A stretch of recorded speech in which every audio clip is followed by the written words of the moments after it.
What's good, Fit Nation? What's good?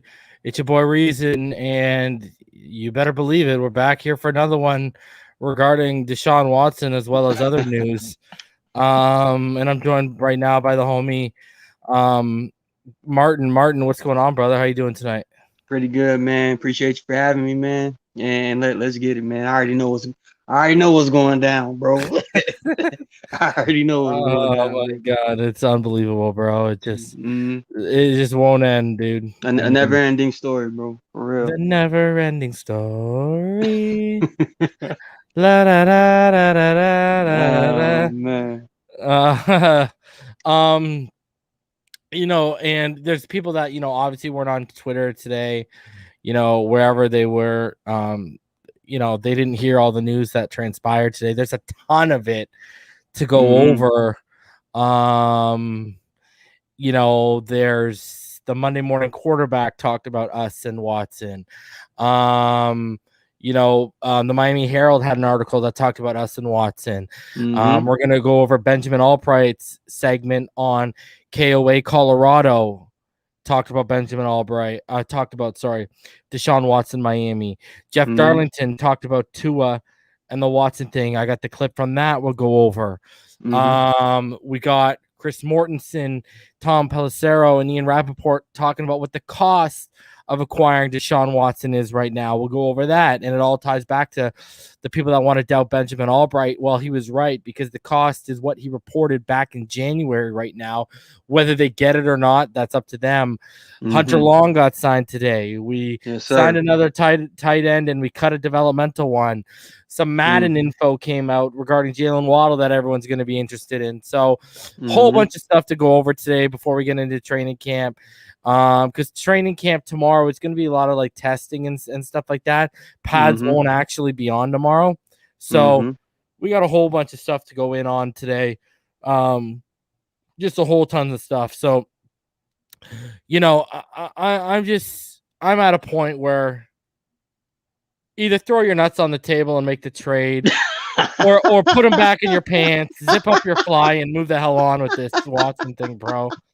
Because at about 4:00 today Eastern time, more information came out about, and we'll get into it, about 10 complaints have been filed with the Houston PD regarding all this.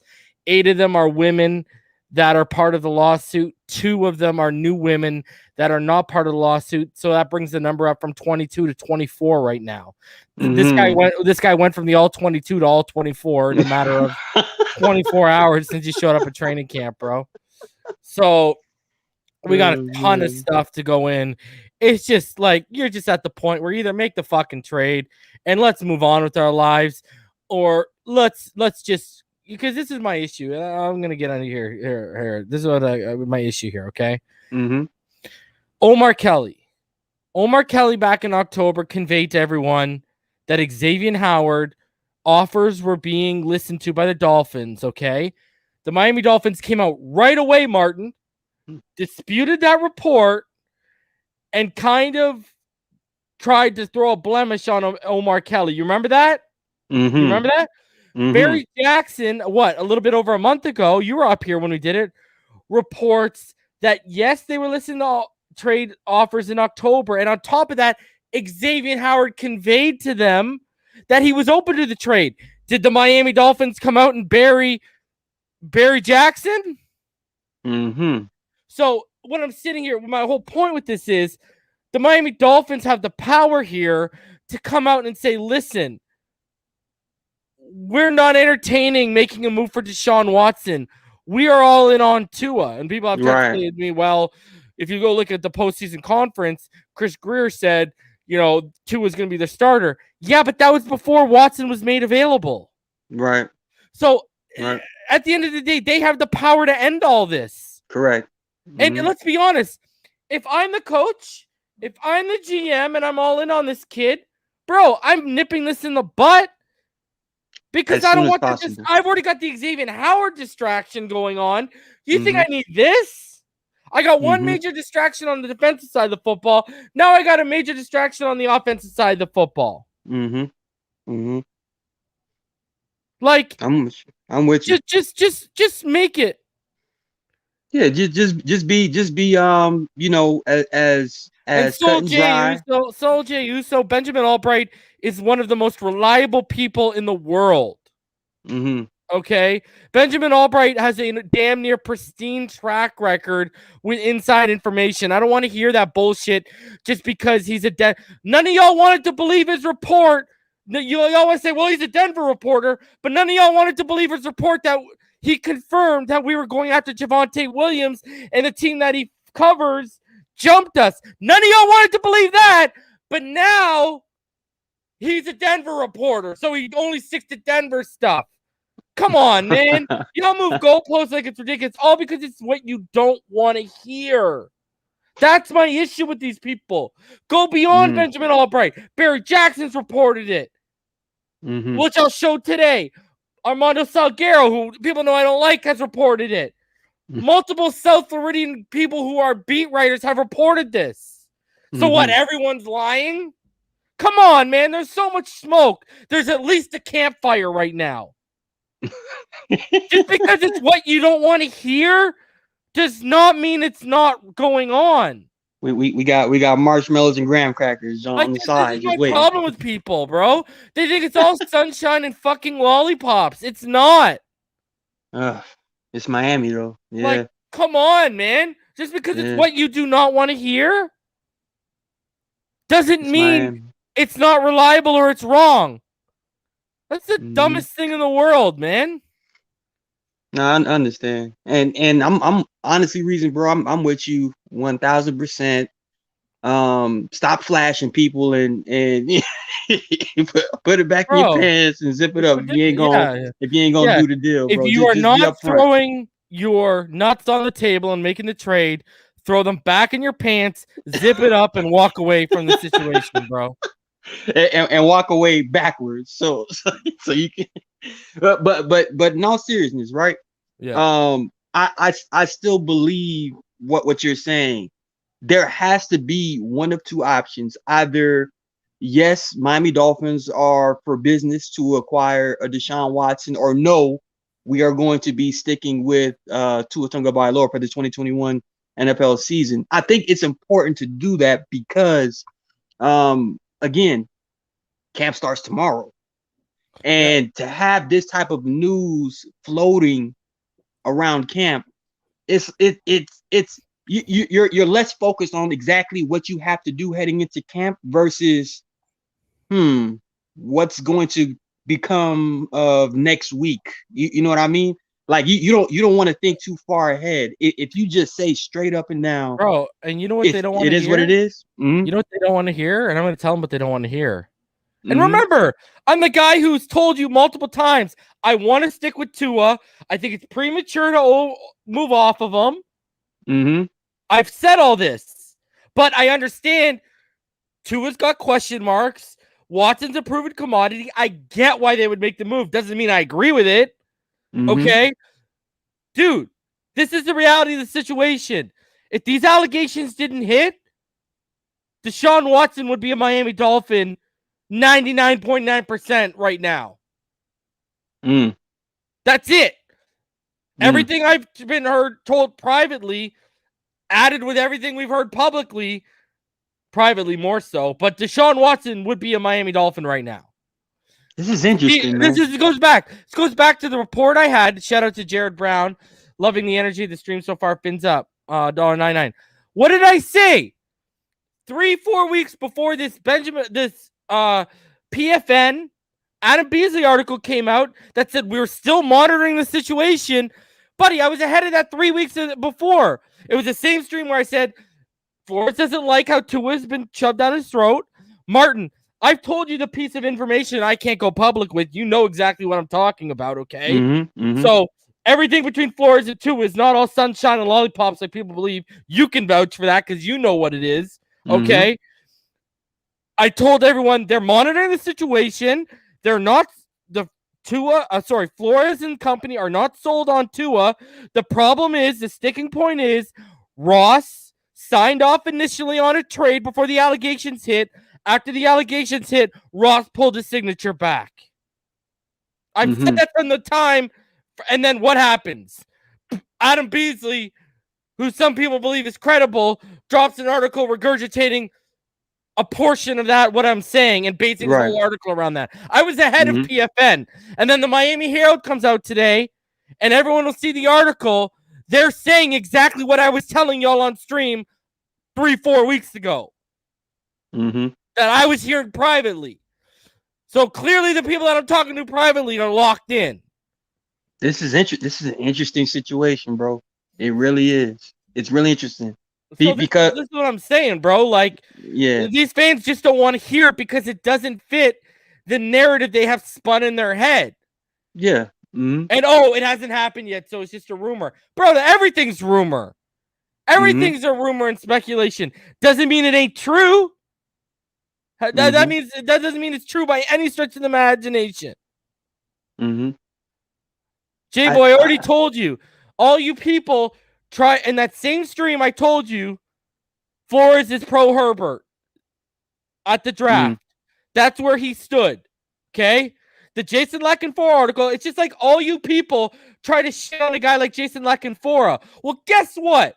Jason Lackenfora put out an article that the Eagles made multiple trade offers for Deshaun Watson. This was the day after the allegations hit. In that same article, he said, we did not want to trade back out of the top 10 because we wanted one of the Alabama receivers. Who did we end up drafting? Jaylen Waddle. On top of that, with the Eagles tidbit, I got passed off information at 9 p.m., 2 hours before the allegations hit on Deshaun Watson, that the Eagles had made multiple offers for Deshaun Watson, but they were quote-unquote laughable. The very next morning, Jason Lackenfora put out that article and confirmed what I was hearing. Like, that's what I'm sitting here saying. Everyone, and then I would confirm privately that yes, Flores, like Dan Marino, and the Dan Marino stuff is public, was pro Herbert. Okay. But it goes back to, why did Tua start at the point he did start? People don't realize, bro, the buck does not stop with Brian Flores. It stops with Chris Greer and Stephen Ross. And here's the reality of it. Why 1 week, 2 weeks before Tua starts his first NFL game, is Flores sitting in front of media telling all of you he's not ready physically, and if it was his kid, he wouldn't put him out there. What changed in a week to 2 weeks that all of a sudden made Tua 100%? Like, this is not rocket science. Piece it all together. It's all there for you. It's because the call came from above Brian Flores. Like, this is not raw. You do not have to be a mathematician to put 2 to 2 together, bro. Yeah. Like, you really don't. Like, it's unbelievable, bro. And people are going to keep lying to themselves to feel better. So maybe, I don't know, they sleep better at night. Maybe they snuggle their teddy bear and they whisper sweet nothings into its ear. I don't know, bro. But, dude, this is the reality. Everything is not as hunky-dory as you people think it is. Period. Guys and girls. Yeah, man. I'm still wondering, how is Tua taking all of this? Because I talked to Nick Hicks, bro. I've had conversations with Nick Hicks about this, and Nick has told me Tua's just locked in, laser focused. In fact, I was told this last night. I'm going to quote Nick Hicks in front of everyone right here. Nick Hicks told me exactly this. At this point, it is what it is. What Tua has done this offseason will either win the Dolphins games or someone else. Exact quote from Nick Hicks. Exact quote from Nick Hicks. So if we're looking at this as a projection, right? Yeah. And we can clearly see that Tua has done everything that he couldn't do last offseason. And like how you always said, he still had the best rookie season an AFC East quarterback has had in the last decade. Yeah, you remember when I stumped Omar with that one? Hey, Omar checked his notes. Omar was looking for Ryan Tannehill. He was like, nope. Yeah, you're right. Yeah, you're right. Yeah. look, but that's the reality, right? He still had a relatively solid rookie season amidst all of the things that he missed out on. You know what I mean? One calendar year later, and now we're on the precipice of seeing that come to fruition, right? But we see the other guy across the pond, across the Gulf in Houston, and he's the guy, right? He can clearly he's the clear upgrade as of 2021 right now. But I'm more interested in, bro, how in the world can we just get off of a kid that can potentially be that superstar we've been waiting on for the last 2 decades? I don't want to risk that, because Deshaun Watson, he's not guilty, officially, but the kid is he's in such a limbo right now that trading for him would be beyond taking a risk. You know what I mean? I believe if you're gonna weigh the risk versus reward of attaining him versus giving up on a kid that we know will never get in trouble, pretty much, and he is putting in that work, like Mr. Hicks was saying, bro.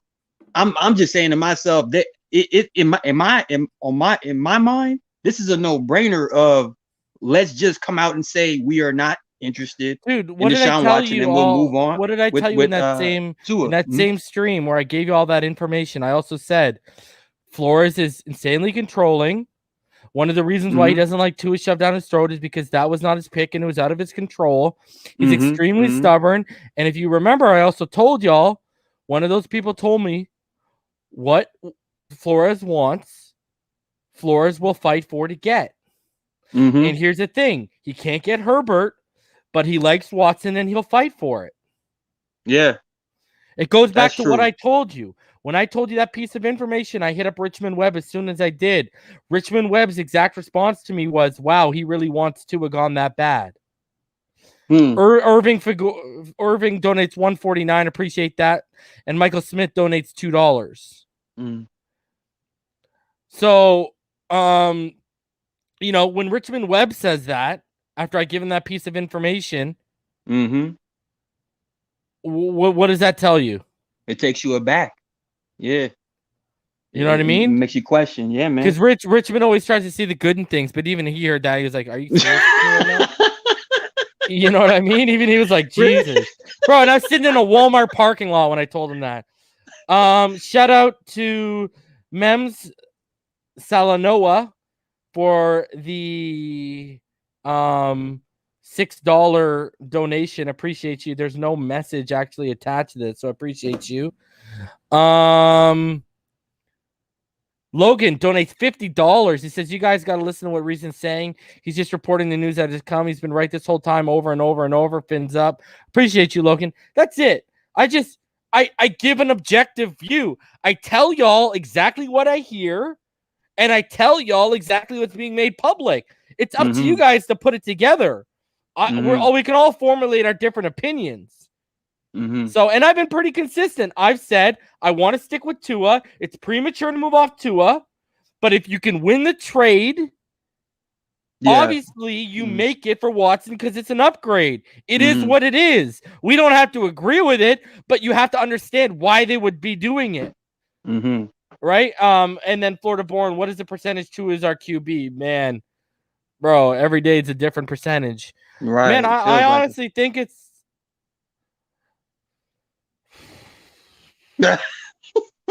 you want me to put a percentage on this? Like, man, I think it's as close to 50-50 as you can be right now. It all depends on if the stuff clears up. My goodness, man. It depends on if the stuff, because I'm telling you, like, they were that in on him that I've been told that if the allegations didn't hit, he would be a quarterback. Yeah.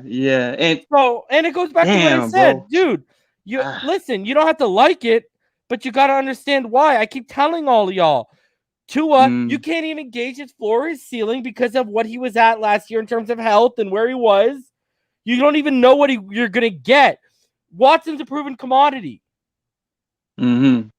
Yes, it's premature to move off Tua after 9 games.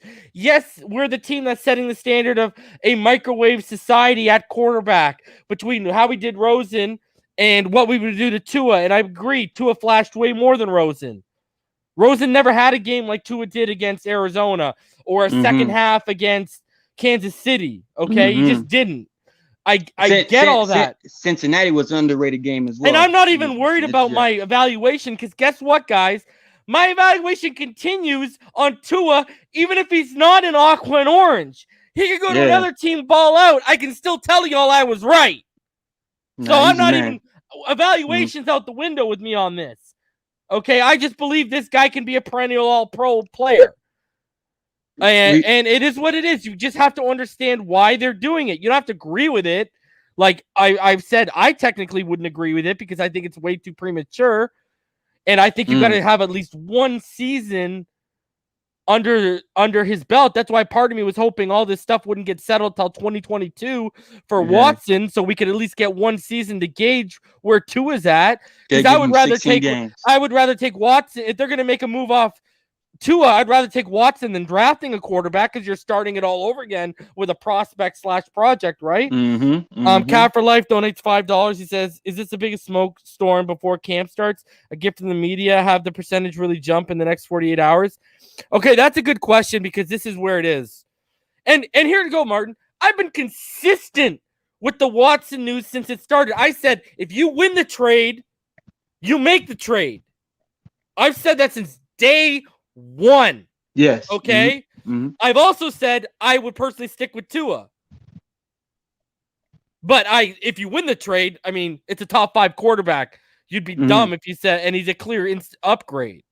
Now, where will Tua be at 25? You know what I mean? I don't know. That's what makes me so nervous and hesitant to make this type of move because in my mind, the scenario that keeps playing around in my mind is we actually go through with this trade. And then Watson gets hurt and Tua balls out. So something comes up. Someone says on the other line, "Shallow Hal wants a gal," and we see the worst, bro. So just off what Cap said, have the percentage really jumped the next 24 hours? Okay, Cap, this is what I'm going to tell you. This is why I think it needs to happen in the next 40 hours if you're going to put your balls on the table or you're going to put them back in your pants and make the trade. This is where I'm at, okay? Listen. If Tua is an asset you're trading, you cannot afford him to get injured. If you're trading for Watson, you cannot afford for him to get injured. So either one cannot suit up in camp without being moved if they're part of a package. Period. If you're acquiring Watson, you do not want him suiting up because here's the thing. He has to practice to get his paycheck. He just can't show up and say, "I'm going to sit on the sideline." That's like a form of insubordination, right? So they need to make the move. On the Dolphins side, if you are trading Tua, you do not want him to suit up because you do not want him to get hurt. And depreciate the value of him. So, Florida born, you think we give up 3 firsts and a player, and are you cool with that? No, that's too much. Because here, I'm going to get into stuff here, okay? This is what I'm going to say to you before we get into all this. If Watson only wants to come here and he pigeonholes them, the leverage is in the Dolphins' corner. They're not going to get what they're asking for if he will only waive to come to here. No chance whatsoever, okay? Now, on the flip side, if multiple teams are willing to waive, like I think Carolina, we'll talk about it, they've been mentioned. Carolina, Clemson connection, okay, you got to put that together. If Philadelphia is involved, I don't think the Dolphins are going to get into a bidding war. Because I don't think they are that desperate to upgrade on Tua. If they were that desperate, they would have drafted a quarterback. Now, at the right price, will they upgrade from Tua to a top 5 quarterback in the NFL? Yes, at the right price. Because, hey, this team's had a plethora of draft picks over the last 2 years. We've seen how stingy they are. They wouldn't overpay to move up for Tristan Wirfs. They wouldn't overpay to move up and draft Najee at 23 when they were talking to the Vikings. Right? They will not overpay. Now, they overpaid a little bit for Liam Eichenberg, so you go figure that one out. But what I'm sitting here and saying is they're stingy with their draft picks. Okay? So I personally think it's going to have to be at the right price. I don't think we'll get into the costs and stuff like that, but some of these prices are astronomical, and I don't see them matching it. All right? Right. I just don't. Now, especially with, because let's talk about this for a sec. Okay, guys. So when you look at the verbiage of everything going on, the reason he hasn't been put on the exempt list is because under the new CBA, the NFL has to find solid concrete proof / evidence to put him on the exempt list. But let's go back to this, Martin. We were talking about this before we went live. Ezekiel Elliott. When he had the domestic allegations against him, those allegations were dropped, but the NFL still suspended him for 6 games. Right. So you have to be thinking, am I going to have to pay a bunch of capital, and am I at least going to have to deal with 6 games without Watson? Now, some teams, i.e. Philly, might be fine with that because they're thinking of the long-term projection with them. Right. You know what I mean? But a team like us, we want Watson right away because we're in win now mode. So, I mean, that's what people have to think about too, all that stuff.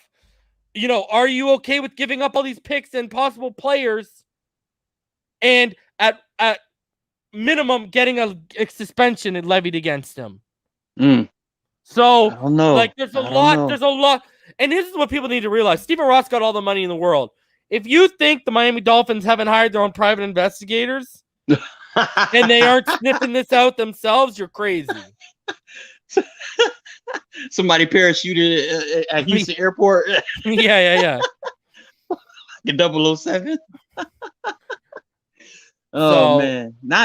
Honestly, man, this is a rough situation to discuss only because I'm a believer into it. I'll throw that out there right now. Even with the injury, majority of us are. Yes, but even with the injury, I can still say to myself, this kid can still lead a team to crucial wins once he figures it out. Last year, that was as clear as a rookie season as you've ever seen, and he clearly needs he needed more time to sit, watch, and learn. But like you said, something came from up top and said, "Hey, put the kid out there," and he went out there and did the best he could. Now, speaking on this Deshaun Watson situation, bro, and we keep saying this. It's either we just get it done now, or you know, there has to be something to be said to completely have all of the players focused, razor sharp focused on what they're going to be doing moving forward, because the season is coming. The season is coming. The joint practices are coming. We need to have everybody on the same page. And when you have this swirling around, bro, it's so easy to just lose focus and concentration. Agreed. Just wondering who is going to be the guy taking snaps from us week 1. It sneaks in there. So again, I'm hoping that they get everything settled within the next 48 hours, like Cap for Life was trying to explain, and let's just nip it in the bud. This is what we're going to be doing moving forward, so we can actually have a full-fledged assault team effort. Let's move forward and let's get ready for this season because it's coming. All right, let's get into all this stuff, okay? Mm-hmm. All right, let's start off with a light note before we get into Watson. Just so everyone can see, because I know some of y'all are interested, and I'm going to tease you because we got a ton of Watson stuff to go over right now.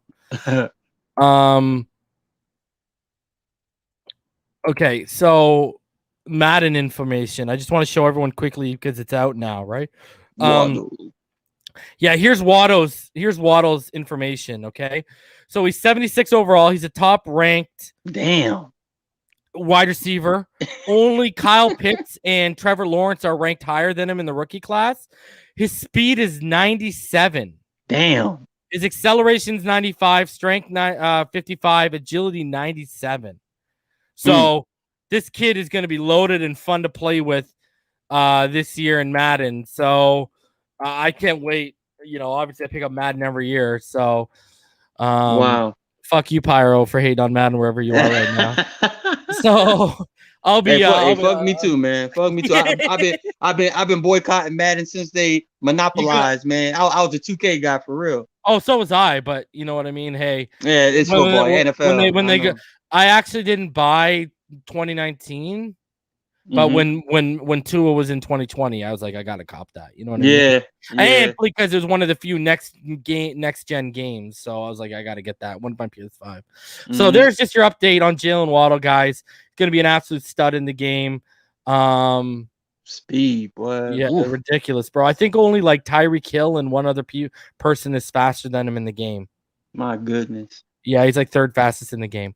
All right, now let's get into the Watson stuff. Enough of that.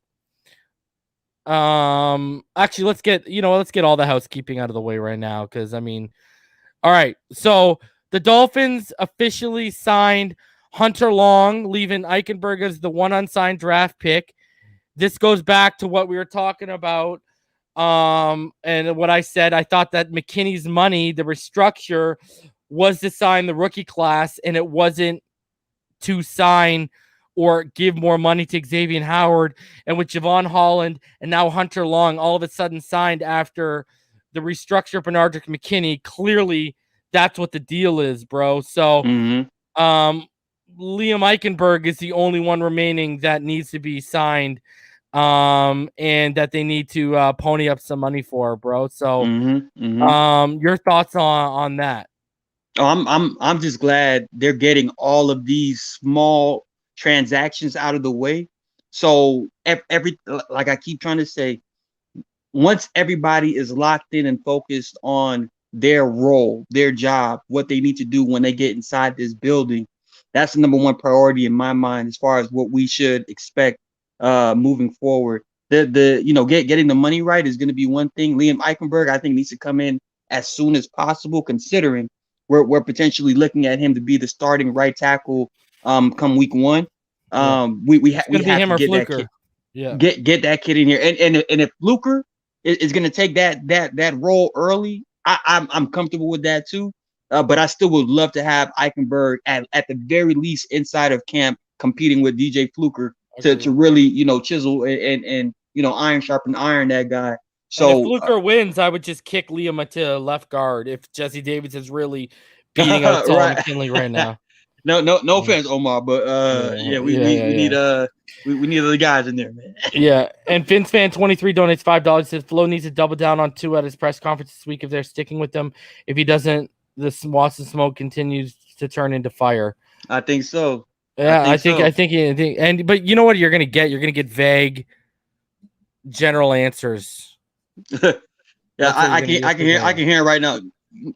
Well, he's our quarterback for right now. We're always open. We're always open to yeah. We know what again. We're open to upgrading and competition at every position. Like that's what you're gonna get, bro. That's damn near exactly what he was. That's exactly what you're gonna get. All right, let's get into the Watson stuff here, and then we'll open it up to all of you guys. All right, so 425 in the chat right now. Go ahead, hit that like button, subscribe if you are new. We hit 4,600 yesterday. Let's get to 5,000 by the end of training camp. Appreciate all of y'all for tuning in. 425 of you in the room right now. All right, so here we go.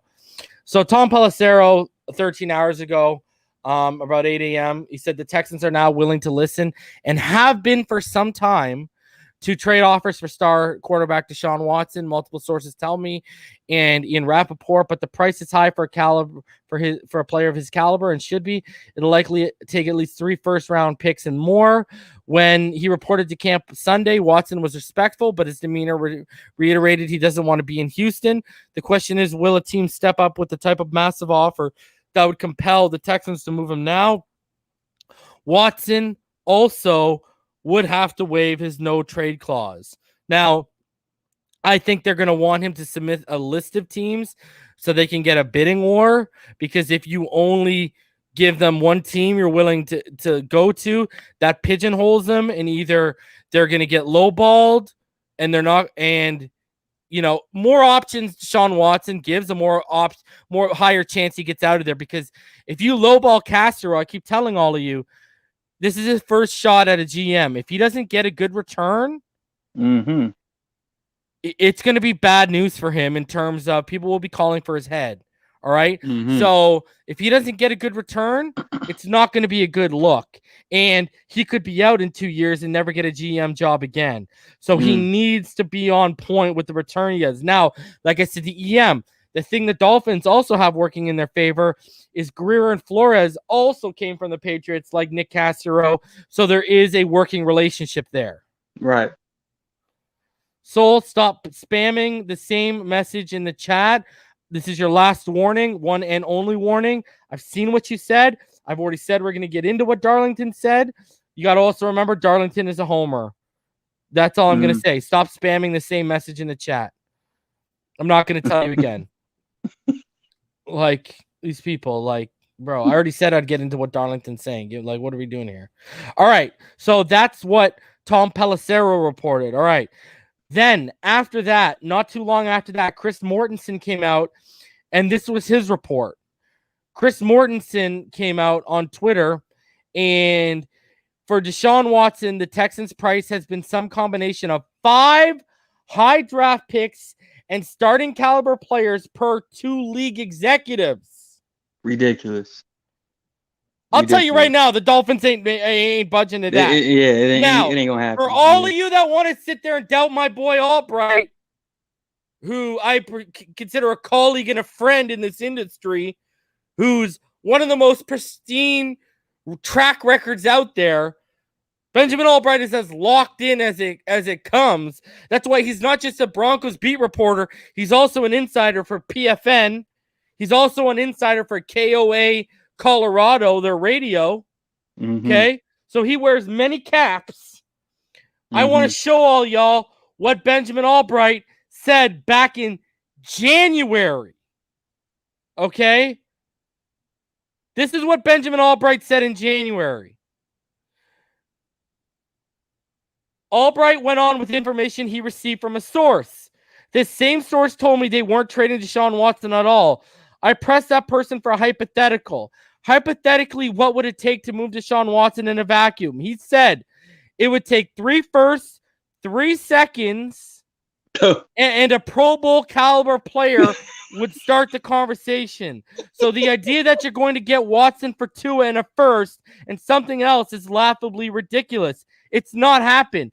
You're not getting Deshaun Watson for less than it cost Jamal Adams. Deshaun Watson would require an absolute boatload to obtain right now. He's not even on the block, and he has a no trade clause, so he'd have to waive that. So there you go. 3 firsts, 3 seconds, and a Pro Bowl caliber player. My goodness. Which basically jives. The only difference is 1 second-round pick between what him and Mortenson are talking about. Literally, that's the difference.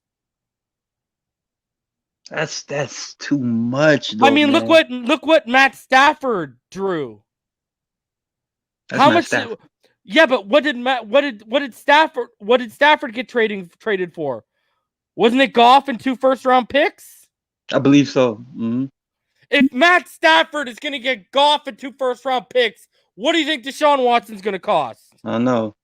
Like, younger, let's be realistic here. More dynamic. Yeah. Matt Stafford's only ever sniffed top 5 in the league when Calvin Johnson was a Lion, and that's because it was fucking Calvin Johnson, bro. Okay? Hall of Famer, man. Yeah. Deshaun Watson be sniffing top 5 even without DeAndre Hopkins. That's just a fact. All right? So, let's continue on. All right? There's more to get into here. The Monday morning quarterback with Albert Breer today, bro. Now, this is it's what do I say about this? Well, you know what? Let's just pull it up. Mm-hmm. Okay, let's just pull it up, okay? Because he makes multiple points on it. So let me pull this up for all of you to see right now. Fucking SI.com and all their godforsaken ads, bro. All right, now let's get into what Albert Breer is hearing. Because again, we're involved. Okay, the relationship between Watson and owner Cal McNair is in a really bad place.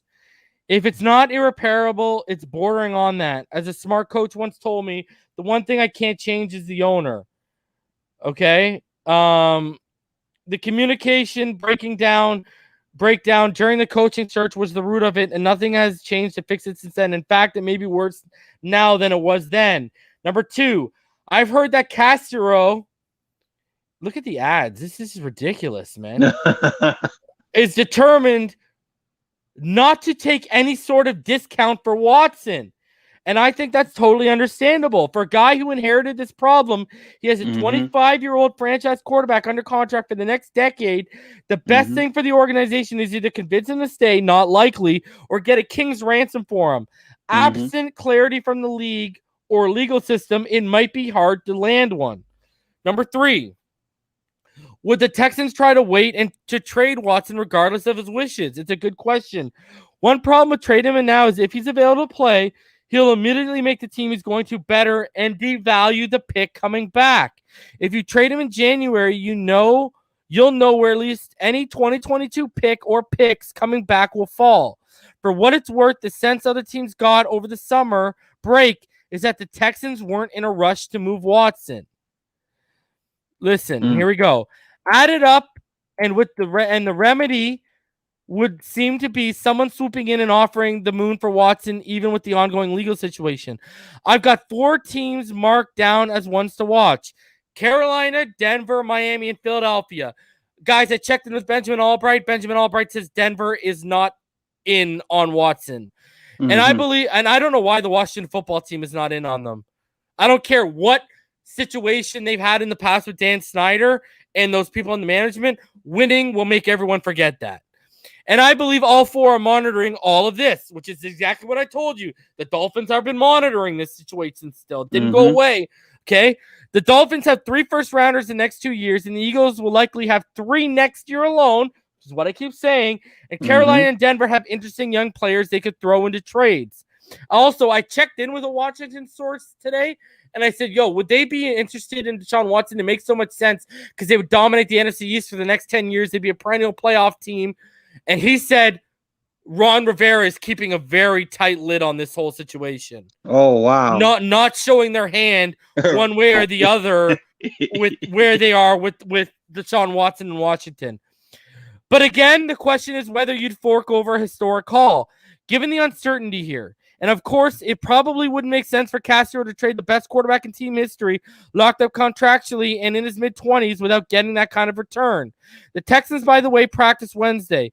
Cully, by the accounts of pretty much everyone who's worked with him, is a kind of coach that's incredibly equipped to handle a situation like this one. That's good because he's got his work cut out for him. So, you go back to Carolina. People are probably saying, well, why are they interested? They got Sam Darnold. Go back to when Watson hit the market. First of all, Carolina. What major school is in Carolina? Clemson. Where Watson won a national championship. So he's like a folklore hero out there, okay? Number 2, if you go back and do your research, what did their GM come out and say? Their GM came out and said, their owner. What did he come out and say to the GM? Remember this? Do whatever it takes possible to land Deshaun Watson if he's made available. Even they realize he's a massive upgrade over Sam Darnold, who they just gave up draft capital for. Right. So that's you know what I mean? Like even a team that just acquired a quarterback realizes he's an upgrade. We would move off on him. And I hope Ron Rivera don't get wind of this conversation we're having, because Washington is actually one of the biggest sleepers as far as trading for a Deshaun Watson. That defense alone is going to take them to the cusp of the playoffs. You're probably gonna have to give up pieces of the defense though. Um. That's if you're Carolina. Well, Washington, football Washington. team. Washington. They just signed Jonathan Allen, so they can give up like a guy like Daron Payne, who's still amazing. They can still go out and give up. They got other pieces they can give up right now. Hella wide receivers. They got hella defensive backs. Yeah. And you know what's crazy? They're in such a position where they could afford to mortgage a couple years of draft picks. Would you agree with that? Yes. I mean, they won the fucking division at 7-9 with Heineke, bro. Imagine what they would do with this guy. You know what I mean? So, you know, like they got Terry McLaurin, they got Curtis Samuel. Now I don't think they'd give up Curtis Samuel or Heineke. Curtis Samuel or Terry McLaurin. I don't think they'd give up Gibson. But you talk about the guys that they have. I can never pronounce this guy's name. Matt Ioannidis, the interior defensive lineman. You know what I'm talking about? Ioannidis, yeah. Ioannidis, yeah. They can give up Daron Payne, Ioannidis. What else? They might have to give up Montez Sweat, to be honest, to get a Deshaun. Yeah, they might have to. They might, but you know, they can make up for that, right? Yeah. So if any team can make up for that, you know, like it's them.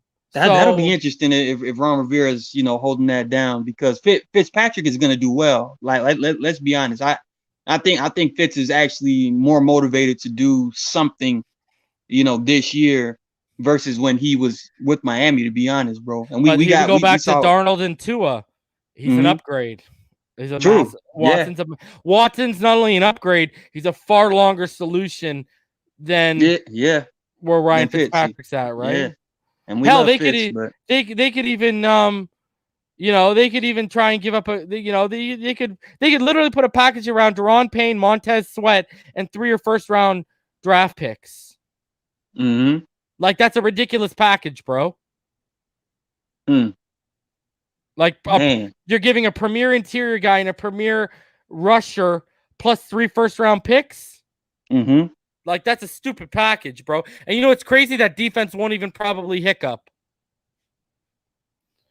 Man. Because then, you know, Ioannidis will come up, take over for Daron Payne. They drafted William Bradley King this year. You know, they got the guy from Penn State, Shaka Toney. Yeah, they drafted Shaka Toney as well, too.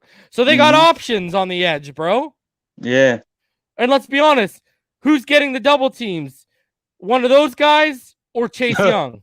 Your boy Chase. Exactly. So Washington makes a ton of sense. That's why I'm so surprised we're not hearing them. But but Riverboat Ron, bro, he do best. Yeah, keeping a lid on that, bro. For real. All right, so now let's get into. We got 3 more things to go over here, okay? And then we'll get close to opening it up. All right. Now, I'm going to get into what Allbright said, and I'm going to get into what Jeff Darlington said, but I'm going to save those. We're going to get into that after this. So, ESPN. Okay, this article came out not too long ago. Here, let me bring it up. For some reason, ESPN's not working on Chrome for me. All right, here we go. I got 2 articles, then we'll get into the audio for all of you guys to hear, and you guys can hear exactly what was said today. I told y'all, we got a plethora of information. It's ridiculous right now. And I'm objective. I'm just giving you guys all the information so you guys can formulate your own opinions, man. So we already know what Pete's opinion is, but the rest of you will allow you to formulate your own opinion. Okay, so bring this open, bring that open. All right, here we go. Now, here is the ESPN article. All right. 357. So what? You know, just a little under 5.5 hours ago. 10 women have 10 women have now filed complaints with the Houston police about Texans quarterback Deshaun Watson. All right. According to Watson's attorney, Russ Harden spoke with ESPN on Monday about the progress of the criminal and civil cases involved. There are 10 women that have made complaints to the Houston police. 8 of the women, according to Harden, are among the 22 women who have alleged in lawsuits that Watson sexually assaulted them or engaged in sexually inappropriate behavior during massage sessions. Here's the kicker. 2 of the women who filed complaints with the Houston police, Harden said, have not filed lawsuits against Watson. There are a couple of women who we don't know anything about. So that takes the total number of 22 women who have allegations to now we're at 24. Harden acknowledged knowing the names of the 10 women who have filed the criminal complaints, including the 2 who are not involved in civil litigation, but declined to provide those names to ESPN. Houston police would not comment when reached Monday on either the investigation or the number of women who have filed complaints. Harden said Watson and his legal team have fully cooperated with Houston police and with the Harris County District Attorney's Office. We're dealing with both of them, providing them information, Harden said. We're fully cooperating with police. We're fully cooperating with the District Attorney's Office. And when the criminal investigation is over, we'll fully cooperate with the NFL. Investigators with the NFL have yet to interview Watson, which is typical in an ongoing criminal matter, Harden said. We've made it clear to the NFL that we'll totally cooperate with them when we're ready to visit, when they're ready to visit with us. But they, out of deference to the criminal investigation, always try to wait until that's completed before they have to try to talk to the accused person. In a statement released to ESPN on Monday, Houston attorney Tony Busby, who represents the 22 women suing Watson, said he and his legal team continue to handle 22 civil cases that make very serious and specific allegations. As of today, almost half of these women have given sworn statements to the police, and almost half have spoken to the NFL's investigative team. Both processes are very lengthy. We expect to provide further information in the NFL from all victims, Busby says. With respect to the pending lawsuits, Harden said that while both sides have exchanged documents, they've yet to schedule depositions for the 22 women. Under an agreement between the legal terms, depositions for plaintiffs will begin in September. Watson won't be deposed until February of 2022. All right? And the last little tidbit that matters here, if Watson were to reach a settlement with any or all women who are suing him, Harden reiterated his desire to make any settlement public and said Watson would not sign any settlement that includes a confidentiality agreement. So, my goodness, man, this is a mess, bro. It's wow. We're basically up to 22 women have filed complaints. 8 of the 22 women have filed civil lawsuits. 8 of those women have filed complaints to the Houston PD, and 2 women, separate from the civil lawsuits, have filed complaints to the Houston PD. I'm just thinking, are the Dolphins really that desperate to win with all of that potentially coming to Miami? You know what I mean? I'm a Deshaun Watson guy. I loved him since his freshman year at Clemson. I loved him his rookie year with the Texans, even up till now. Just one of the best quarterbacks I've seen in a long time. But man, oh man, just reeling off all of that, bro. I don't. If I'm the Dolphins, tongue twister, bro. I'm just saying, man. Like, obviously it's an upgrade, but come on, bro. If we don't trade for Deshaun Watson, I'm about to file a civil lawsuit against Watson, the Texans, and the Miami Dolphins for wasting my damn time, bro. God damn, bro. I'm not even lying.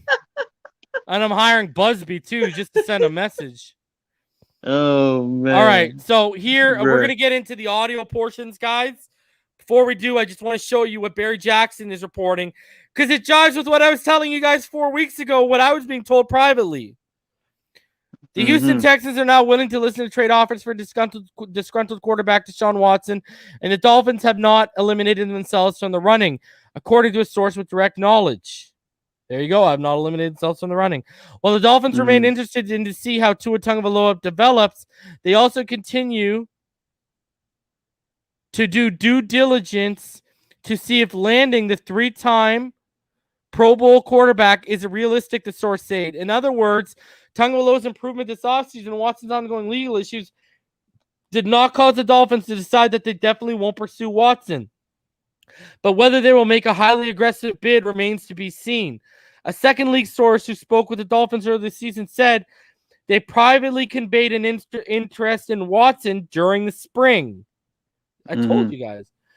NFL Network reported Monday that the Texans are listening to offers for Watson, who has requested a trade, but that Houston wants at least 3 first-round picks and more. ESPN Chris Mortenson, quoting 2 league sources, said the Texans want some combination of 5 high draft picks and starting caliber players. Philadelphia might be the best position to land Watson, thanks in part to the Dolphins, who sent their first-round pick in 2022 to Philadelphia as part of the trade to move up from 12 to 6 in this year's draft.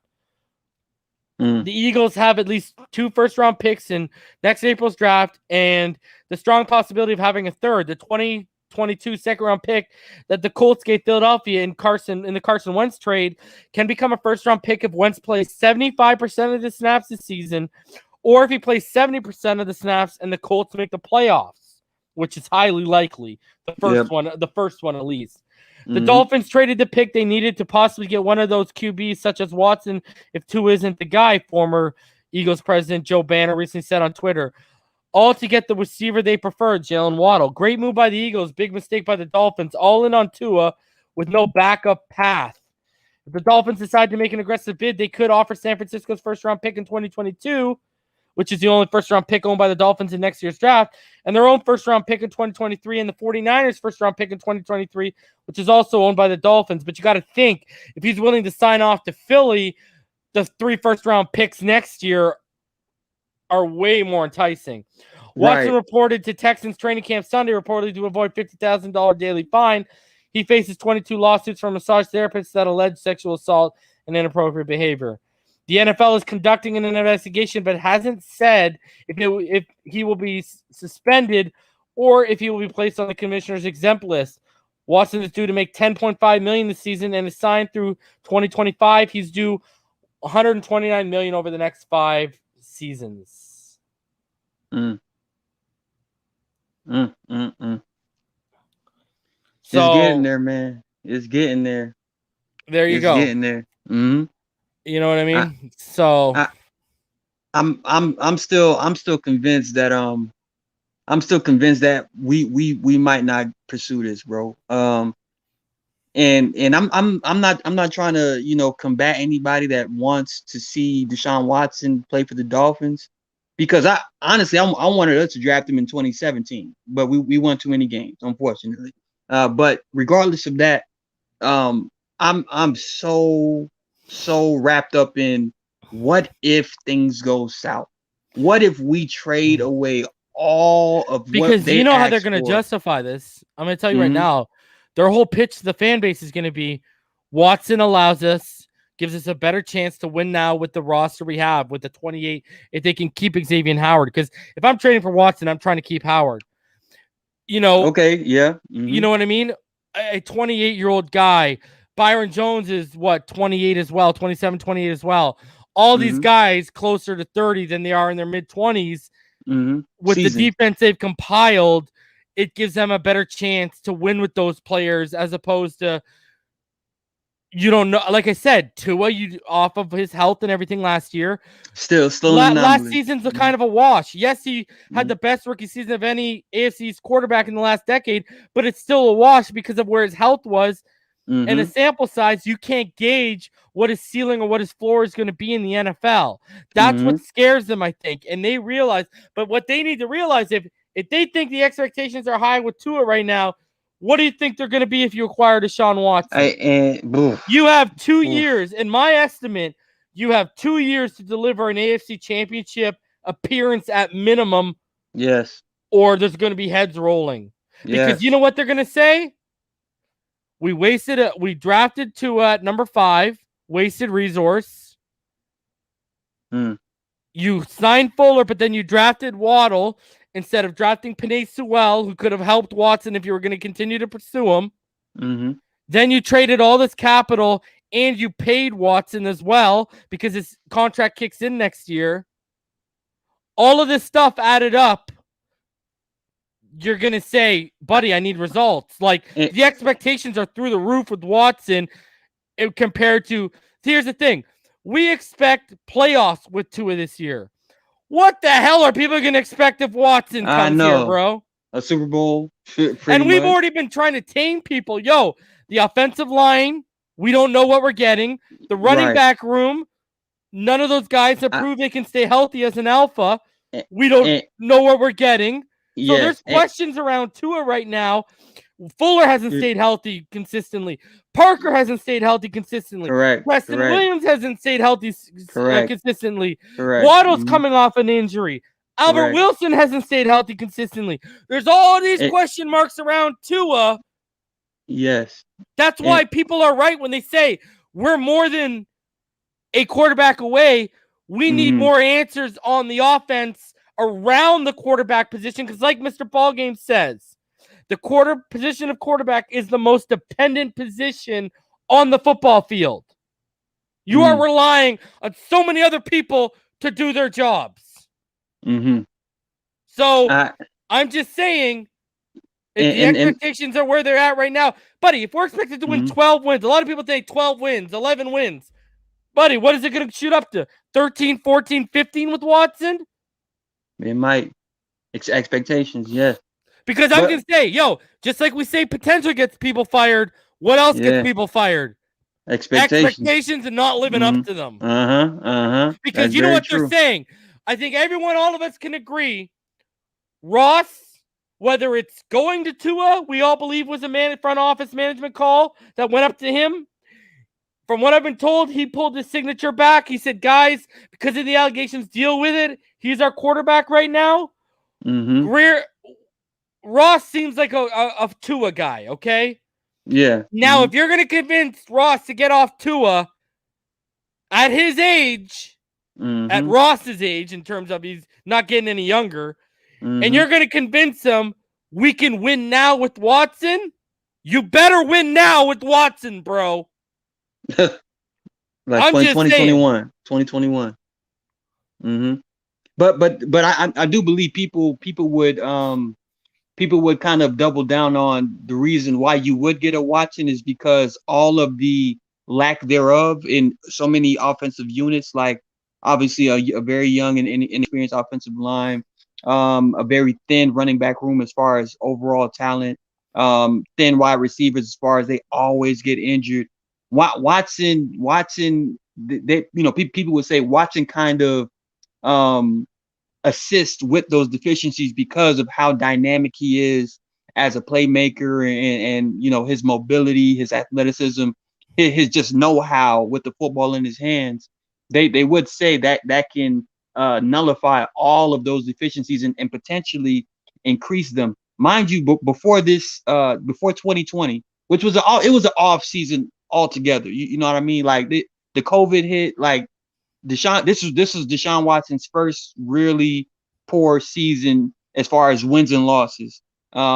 Overall, his record was, I think, 24-13 prior to 2020, the season. So Watson is he's a winner. Like he wins you ball games. And then obviously when you have a Watson in a Miami that I believe Miami has found their identity on defense, but can potentially take a back seat to the potential because of this Xavier Howard situation. He might cause a rift in the chemistry. There's people in the comments trying to say it's not win now with Watson. Why do you think they're making the move off a young prospect at quarterback to get a proven commodity at quarterback? It's because he believes with the defense he's assembled, the special teams, that Watson makes them win now. That's why they'd be making the move. If they weren't expecting to win in the next 2 to 3 years, Watson would not even be an issue right now. They'd be saying, play it out with Tua, see what we have for at least another season, and then make a move. Yeah. The whole reason for getting Watson is to expedite the process. Yes. He's a catalyst. He's a catalyst. That's the whole reason why they'd be doing it. Mm-hmm. If it wasn't, and they didn't believe in Tua, they would have just drafted another project and rebooted the quarterback position and said, oh, well, we have the draft capital, stay at 3, draft Trey Lance, draft Justin Fields, and let's keep going. But the whole thing is he's a proven commodity. Mm-hmm. Dude, if you can't put that together, you can't be helped in life. I don't know what to tell you. All right, let's get into this audio. Getting Watson is definitely a win now scenario. Period. Yeah, there's no ifs, ands, or buts. It's not winning for 4 or 5 years, bro. Because in 4 or 5 years, Flores might not be around. Jesus Christ, people need to put that one together. All right, let's keep going. All right, so let's play Jeff Darlington's clip. All right, Jeff Darlington.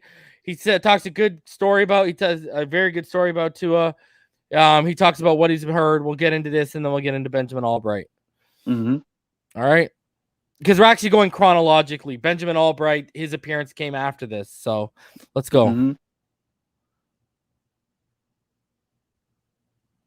Well, it's a tough one to do. You can hear that, right? I was going to ask you. You still believe? No, not yet. I can hear people that you're working with every day still believe the Dolphins are interested if this Deshaun Watson thing gets cleaned up? I've never honestly gotten that sense personally from my conversations. I'm not saying that it wouldn't happen. I could see if training camp just goes much worse than they're expecting, that they could become interested. But personally, in my conversations, I've gotten the sense that they really firmly want to see this all through with Tua. So, Yeah. Hey, I heard a story the other day about Tua, by the way. What'd you hear?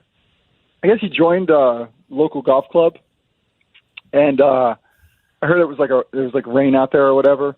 And Tua was, sometimes you got to pull your carts when there's lightning. You got to pull them under like a tree. I don't know. You pull them somewhere safe. Yeah.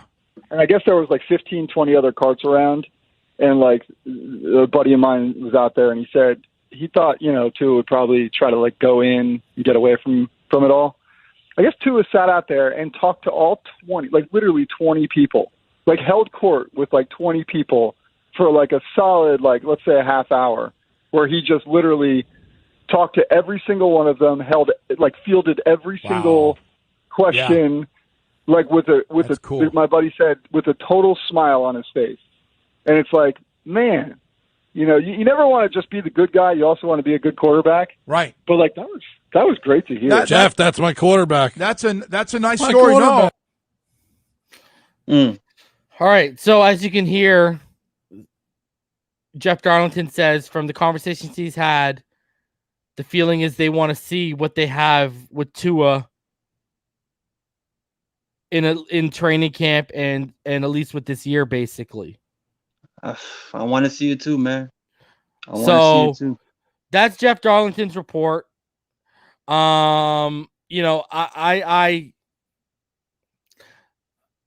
just gonna say this. I've heard opposite privately of what Darlington's been told, and we've heard opposite publicly as well. So, I mean, hey, Darlington's a little bit of a homer too, right? People got to realize too.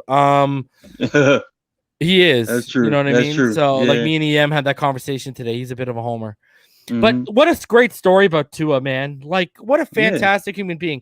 Why wouldn't you let him play out? Because if he's the polar opposite of Deshaun Watson in terms of character right now.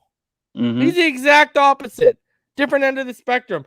Because this is what Flores is going to have to answer to. Flores is going to have to answer some pretty tough questions if we trade for Deshaun Watson. And one of them is going to be Brian, you've stressed high character individuals, whether it be free agency or the draft. You have now brought in a guy who is a top 3, top 5 player at his position, but has serious character concerns. And now he's coming to South Florida where the scene's a lot more party hard than freaking Houston, Texas, bro. So what all of a sudden changed? Because if you just look at character, Deshaun Watson does not jive with what they've been selling everyone in regards to what they expect their players to be character-wise, right or wrong. Correct. That's accurate. So very accurate. It's kind of contradictory to the culture they've been trying to set in terms of character players. Fact. I mean, and you know, you want the hard question, Brian, you have daughters yourself. He has 2 sons. He has daughters as well. Do I need to go any further with what's going to come out of my mouth next after that? What precedent are you setting, Mr. Flores? What exactly? Precedent? Yeah, man. Exactly, bro. I agree. You would need to have your I's so dotted, your T's so crossed. You would need to have in written or audio from the NFL saying we are not suspending or putting him in the exempt list. We found nothing in the investigation. Because at the end of the day, the NFL is the one you care about. Agreed. And I still believe that even if we do acquire a Deshaun Watson, and like you're saying, Miami's a little bit different than Houston as far as accessibility to other things to do outside of football. I believe they need to go ahead and kind of, based off the situation, the reality of the legal situation, I think they have to put so many things in his contractual clause of, hey, bro, you can't go to South Beach. You know, we don't want to see you in any of these, you know, strip clubs. No, you know what you're going to have to have? You're going to have to hire a cleaner. And people are wondering what a cleaner is, right? You know what a cleaner is. You're going to have to basically have someone that's keeping tabs. And if anything happens, they're going to have to clean up the situation. So it doesn't almost like get out. Des Bryant. Almost like Des Bryant with the Cowboys. Yeah. You're literally going to have to hire a cleaner just in case. That's babysitting though, right? Damn. I don't know, man. You got to hire it at least for a couple of years because it's too big of an investment. Yeah. You've given up draft capital, and he shoots up to $40 million next year. It's too big of an investment to not play to not be as safe as possible. That's Yo, tough, Walter, man. stop spamming the same message, or you're done, buddy. One and only warning. Jesus. But yeah, man. Yeah. All right, let's get into what Ben said, and then we'll talk a bit more about this. Okay, so this was later on. This was at I was feeding my daughter, so this was at about 12 p.m. All right. So here it is. This is what Benjamin Allbright said. And this is totally contradictory. First of all, reason, what do you want to happen, brother? I've already told all of you. I want to continue developing and growing Tua. I think it's premature to move off of him. But at the same time, if you can win the trade capital-wise, I would understand why they make the trade for Watson, because it's an instant upgrade. Tua, because he was at 60% last year, even though he had a better rookie season than any AFC East quarterback in the last decade, he has more question marks in terms of what his ceiling and what his floor will be in the NFL. Watson is a much more proven commodity. You cannot argue that. So I would understand that. And they might feel Watson makes them win now mode, and this roster with the defense and special teams, they feel like they could win. It goes back to what Ball Game says. I wish we won 7 or 8 games last year because we wouldn't be having this conversation. The problem with this and why Watson's on the table is because Flores and Breer realize the expectations are now real. Yeah. You can't go backwards right now. Yeah. And that's with Tua. So they're like, do we try and answer these expectations with an unproven commodity, or do we try and acquire a proven commodity to meet these expectations? That's where they're at. The thing that I don't think they're realizing is the expectations will be heightened with Watson compared to what they are with Tua. $5 from Brian X's Kiss. In my opinion, there's too much smoke with Watson.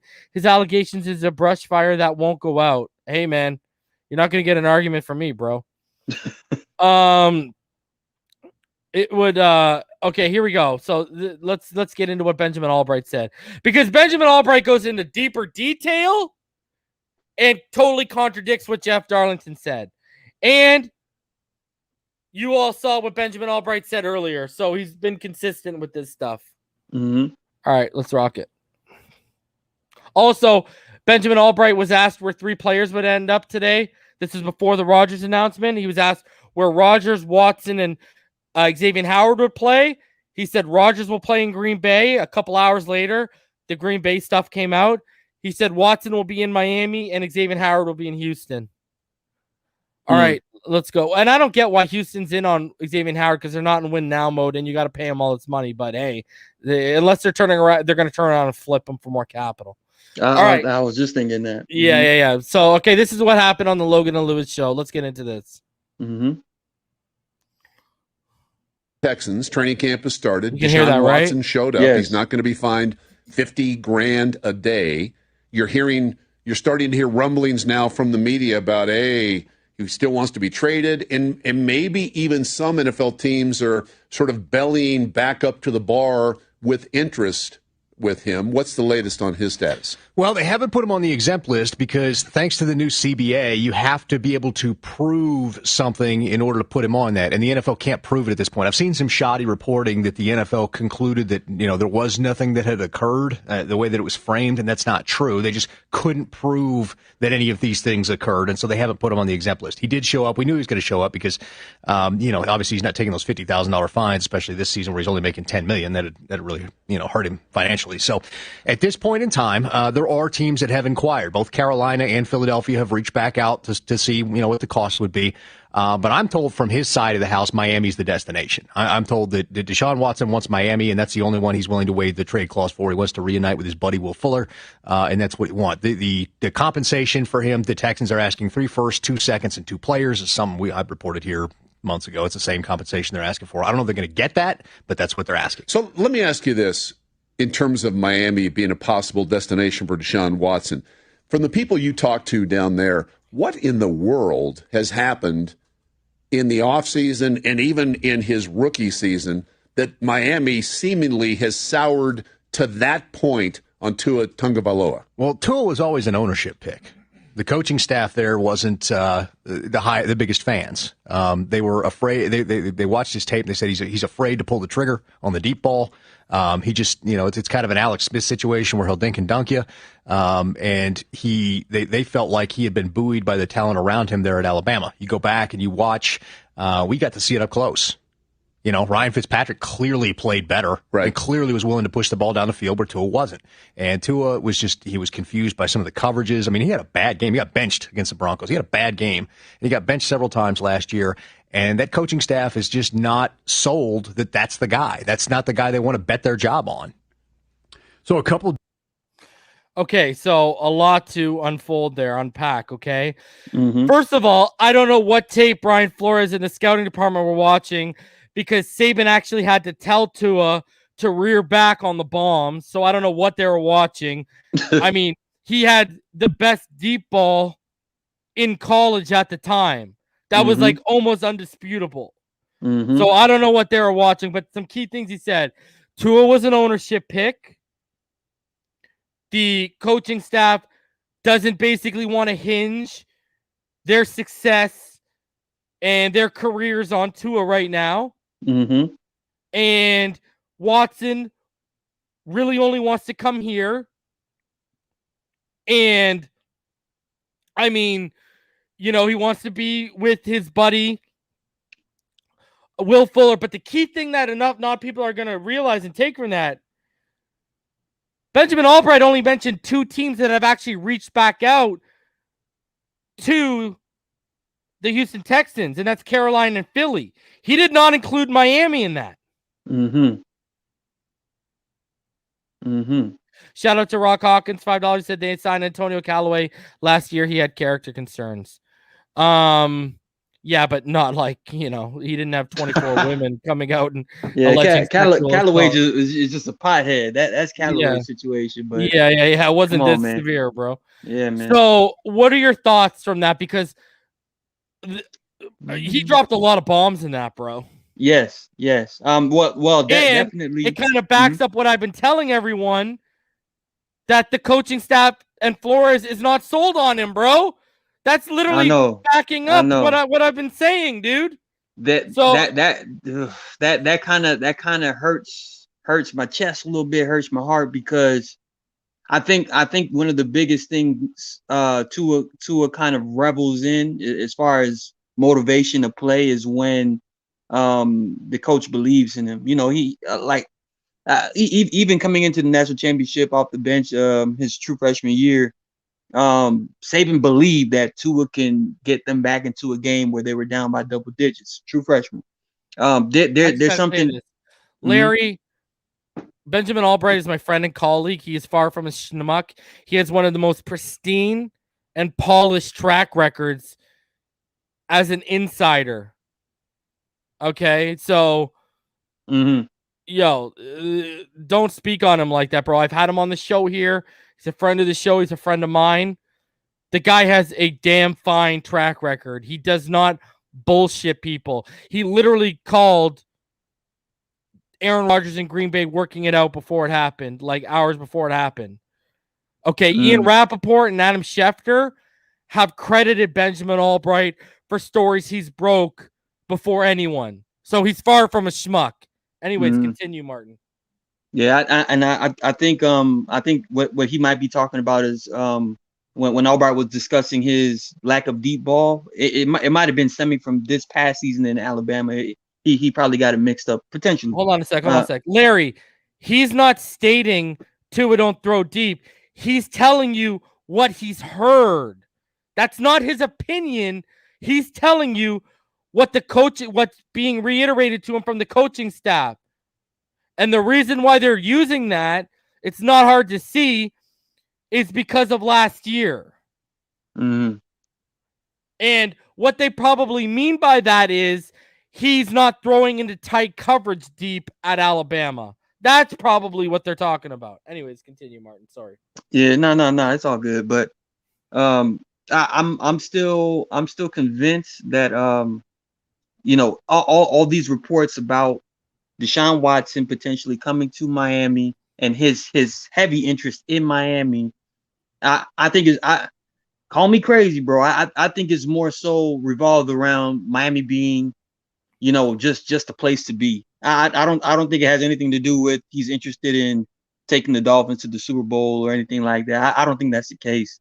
I still believe that he wants to play football. I still believe that he's passionate about the game.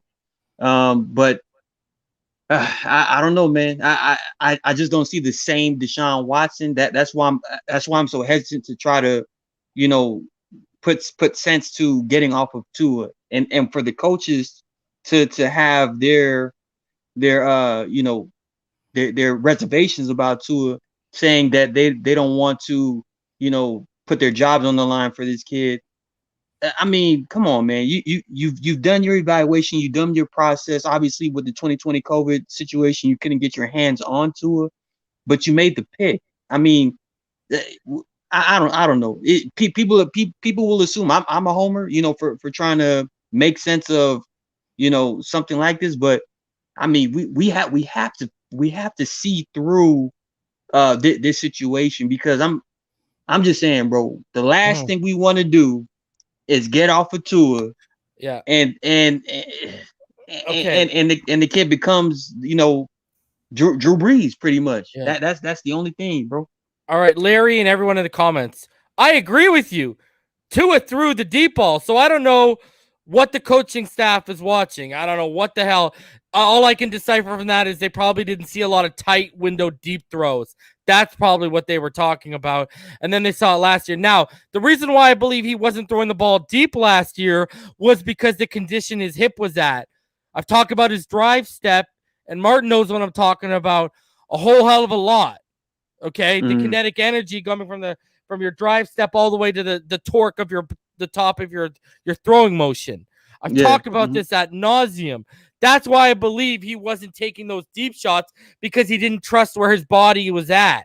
That's why I believe. I don't think it was a matter of he can't do it, because like I already said, this guy had one of the best deep balls in college football. There was no denying that whatsoever. So, but Allbright also did say he was told that they believe that this is the coaching staff, okay, not GM and ownership or the scouting department. This is the coaching staff believing he was buoyed by the talent around him at Alabama. Now, the whole, Todd made a good point, and I meant to say this. Y'all need to go back. What was the reports after we interviewed him at the Combine? Do you remember, Martin? Interviewed Tua or Tua. Do you remember? Yeah, Tua. Do you remember? People might have forgotten by now. I think I forgot. Don't you remember a source close to Tua's family came away saying that they felt that we weren't interested in him? Because don't you remember Brian Flores apparently sat at the back of the room with his arms crossed and didn't say much during the whole interview? You remember that report came out? I do not. Damn. You don't remember that report?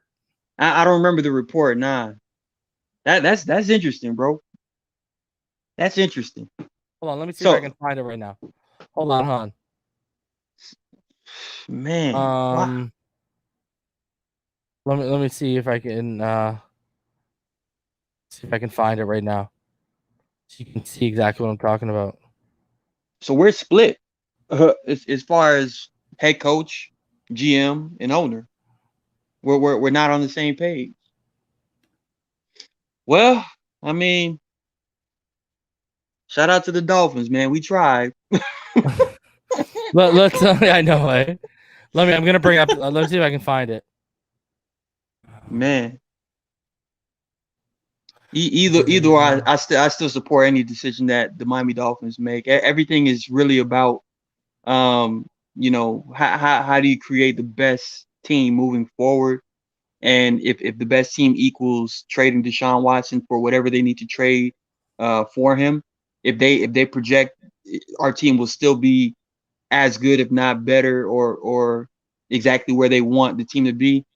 Hey man, pull that trigger, because again, it's really all about getting, into consistent playoff contention year after year. And, however they need to do it, they need to. But my personal opinion, bro, I just got that feeling with Tua, bro.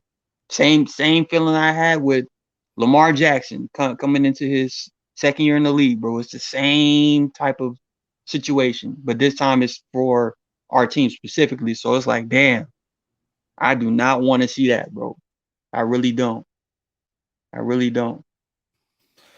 Let's see if I can find this. Yeah, it's All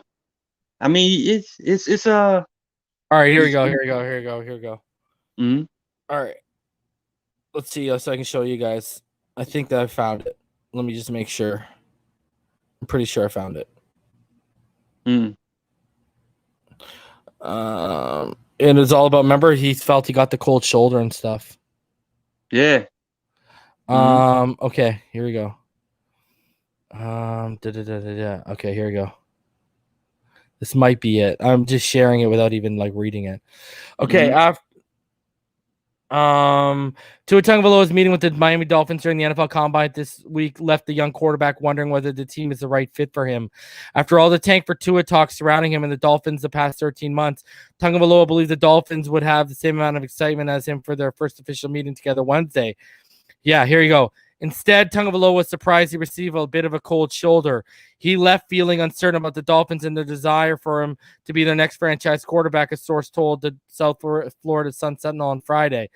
Despite the less than ideal first impression, Tagovailoa still wants to play for the Dolphins and hopes Miami execute a draft day trade to move up from the number 5 pick to land him. Among Tagovailoa's thoughts after the meeting, what just happened? How am I supposed to feel like it's the right place for me if they act like that? Maybe they are after Justin Herbert. No one was excited, the source added. They didn't give indication of if he's their guy. He felt weird. Is this a joke? He's not turned off, but it was just weird, the source continued. Whether news of Tagovailoa's impression may be unique, his meeting was on par with many others the Dolphins have had with draft prospects and agents at the Combine. Brian Flores is spearheading a stealthy operation with regards to the franchise's thoughts and movements throughout the upcoming draft and free agency. Also, Flores has been known to create adversity in a variety of ways to see how players respond in an effort to gauge their character and mental toughness, which could have been a tactic you used to test Tagovailoa during the first media. Tagovailoa's initial impression of the Dolphins still remains the same. He believes they have a great owner in Stephen Ross, great leadership in Chris Breer, perfect coach in Flores, and optimism in new offensive coordinator Chan Gailey being able to maximize his ability. Boy, how wrong he was on that last one. So, I even heard, it doesn't change how he feels about Miami. The source said Miami still the place. I even heard apparently Flores was like stone cold in the meeting. So that might have been intentional, to be honest. Remember, there was still talks about Tua potentially getting drafted by the Detroit Lions to replace Matthew Stafford at 3. I knew that wasn't happening. But it was still talks. You know what I mean? And nobody knew if anyone was going to jump the Dolphins at 4. So I was calling Jeff Okudah like in October. Yeah, I said because I remember TD and them tried to push back on me with the Lions. I said he's not going to the Lions, bro. I'll guarantee you they're not taking that quarterback. So yeah, man. I mean, that's I'm just saying, like there's a ton. There's where there's smoke, there's fire. Yeah, it just you hear Marino was pro Herbert.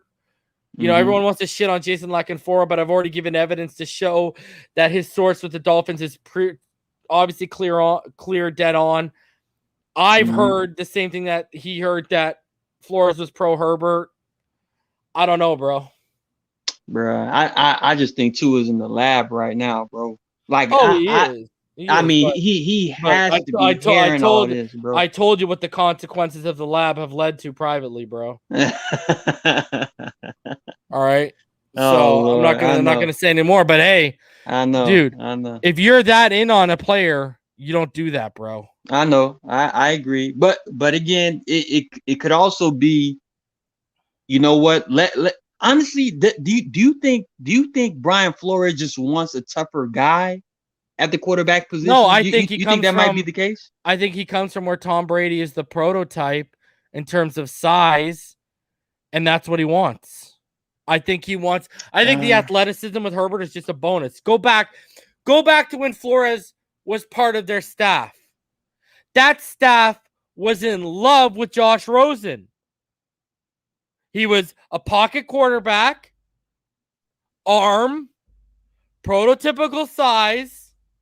That's who they wanted. They had a high grade on him. That's why I told all of y'all, from what I understand, Chad O'Shea came in and told everyone, I can make it work with this guy. The playbook and Rosen are the reason why Chad O'Shea got the boot. Because he convinced them all, I can make it work with this guy. That's interesting, yeah. And because they were all really high on him in New England. And Flores was in on those meetings, I can guarantee you that. Let the games begin. I know, eh? Pyro, Cash, Florida born. Todd Beard. Wow, we're already packed up. Logan, Dylan, Irving. That's good. Red What's comment. up, fellas? What's good, everyone? I just want to say something. One at a time. Okay, one at a time. Okay, go ahead. Who has my profile picture right now? No one. Okay. That's Pyro. Pyro, what do you want to say, bro? No, I was just saying that, people in the comments are saying that it's pre, draft smoke and stuff. It's like, well, I would agree if it was draft smoke, but either, But the piece of information. A couple of you up here know the piece of information I'm talking about, bro. But even if I didn't know reason, the thing that's coming out now with, what is leaking out. And you know why I told a bunch of you? So if it comes out in the media, you know who had it first. That's all I'm saying. Yeah. Anyways, continue.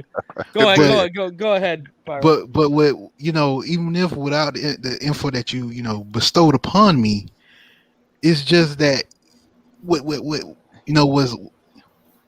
did leak out. People comment. You got to come back. I'm gonna make room for ball game. All right. All right. What ball game? It's open. Come back. What did leak out is that you just can't refute it. It's that's what happened. You gotta accept it. That people are denying. It's like, guys, you just gotta accept what came out and what was leaked. Facts are facts, man. Facts Like, is facts, man. People are up here saying denying and saying, "Oh, it's smoke, it's smoke." It was pre-draft smoke. It's like no, man. After what's coming out now, it's like that happened. He meant it. But honestly Exactly. though, like if you got, people hate me for saying shit. Love like your this, jersey, but by the way. If you got mine? Yeah. It's a shirt. It's a shirt actually, but thank Oh, you. really? Oh, I Yeah, thought it it's was a a jersey. Nice though. T-shirt. Here, let me Coach! Yeah, mine's on the way. Mine's But on anyway. the way, ball game. Mine's on the way. So Yeah, Nice. that's what's up. That's Nice. what's up. Nice. But if you just paid attention, man, that shit was all the writing has been on the wall with all this shit. Like it's not like it's been really all that difficult to even see, man. Like, because Reason's been talking about it, right? He just spent this whole show telling you about how he's been saying all this shit this whole time, man. And it's like, same here, bro. Like I've been trying, nobody watches my show, which is fine. But like, I've been trying to tell people this shit for like ever, bro. Like I've been telling since the start of this whole Watson shit, at least that the coaching staff wasn't sold on Tua, and blah, blah, blah, blah, blah, ad nauseum, man. But just people got to like open their eyes and they just got to look, because this is the way I see it, right? Or this is the way I say it. Like, it doesn't do you any good to fool yourself into this false reality, because all you're doing is setting yourself up for disaster, right? If you constantly sit here and be like, oh no, I'm only going to believe this because, this person says it and this is because this is what I want to believe. Well, you can want to believe it all you want. That's fine. And I'm glad it makes you feel good. True. Yeah, I'm glad it makes you feel good now. But when that shit blows up in your face, you're gonna feel a million times worse. No, I know. And you're gonna feel played. Well, here's a kicker, bro. Here's what's your name? Hold on a sec. $5 donation from Reno's GOAT. Watson has 54 NFL starts. Tua has 9 at 60% health. How can you win a marathon when your opponent has a 15-minute head start? Give him a chance. No one disagrees with you, bro. Yeah. Anyways, continue, ball game. Yeah, the biggest thing is this, right? Across the board, right? All coaches have their preferences and who they want as the leader of their offense and things of that nature. Now, in Ryan Flores' defense, like Reason said, he came from Patriots organization where he's been around nothing but these prototypes, 6'3", 6'4" quarterbacks with huge arms, and then you got a guy sitting there right behind him that's potentially, built the same way as Brady and all those things, but he's dealing with an owner who missed out on getting his guy, who was Lamar Jackson, I believe, from the draft year that Jackson came out. Yeah. So there was no way in the world if we had an opportunity to get another quarterback, Ross was going to not going to give himself the guy he wanted. That's the problem that Flores is dealing with right now. So you can want what you want, but at the end of the day, the guy that's signing the checks is going to have some say-so on that. And he believes, I still believe, that Ross believes in Tua. And Tua just has to go out there, you know what I'm saying? Prove it. I've completely watched last season because I don't like to do what I consider to be harsh evaluations on any player that I know is not 100% or at least 95% of who they were formerly in college and things of that nature. Major injuries take things away from people. You got to get yourselves back. They got to get mentally and physically back. So I get all of the, like I ain't crazy. I get all of the speculation about Watson and why you would do it. But in the same sense, I do believe that we be doing ourselves a discredit by pulling away from this kid so soon because you're still not guaranteed anything with Watson showing up. Yes, he's a better athlete, but they still have to go out there and fight for wins in this year. And everybody across the league and the expectations are more. You feel me? And the expectations at that point become immensely more. Not just more, immensely more. So what you're talking about, the whole team. With Tua probably just making the playoffs. No, what you're asking for when Watson come in is to be in the AFC Championship game. Or maybe even win the division, right? Maybe even be a Super Bowl competitor. The division thing is, man, the division piece of it is so far out of the window, bro. Nobody don't give a shit about that because teams have been proven and they've shown you over the course of time now that you don't even have to win the division and you can make it to the Super Bowl. No, absolutely. No. I'm just saying because Reason said earlier that when Watson comes in, the win total, right? Like a lot of people are saying 11-12 now.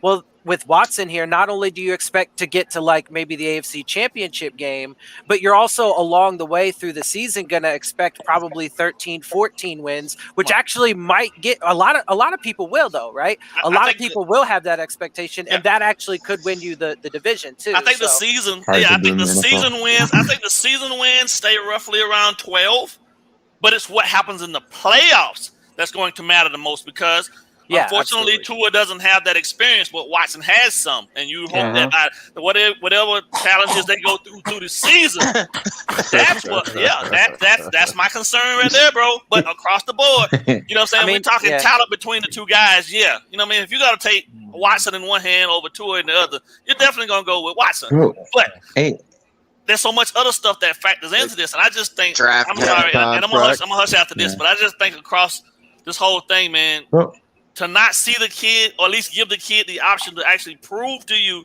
that he's not the guy, that's we're doing ourselves a discredit. That's my issue ball game. Are we becoming the standard bearers of creating the microwave society at the quarterback position? Yes. And if we become the standard bearers at that, why is no one else doing it? Like, let me ask you this: Joe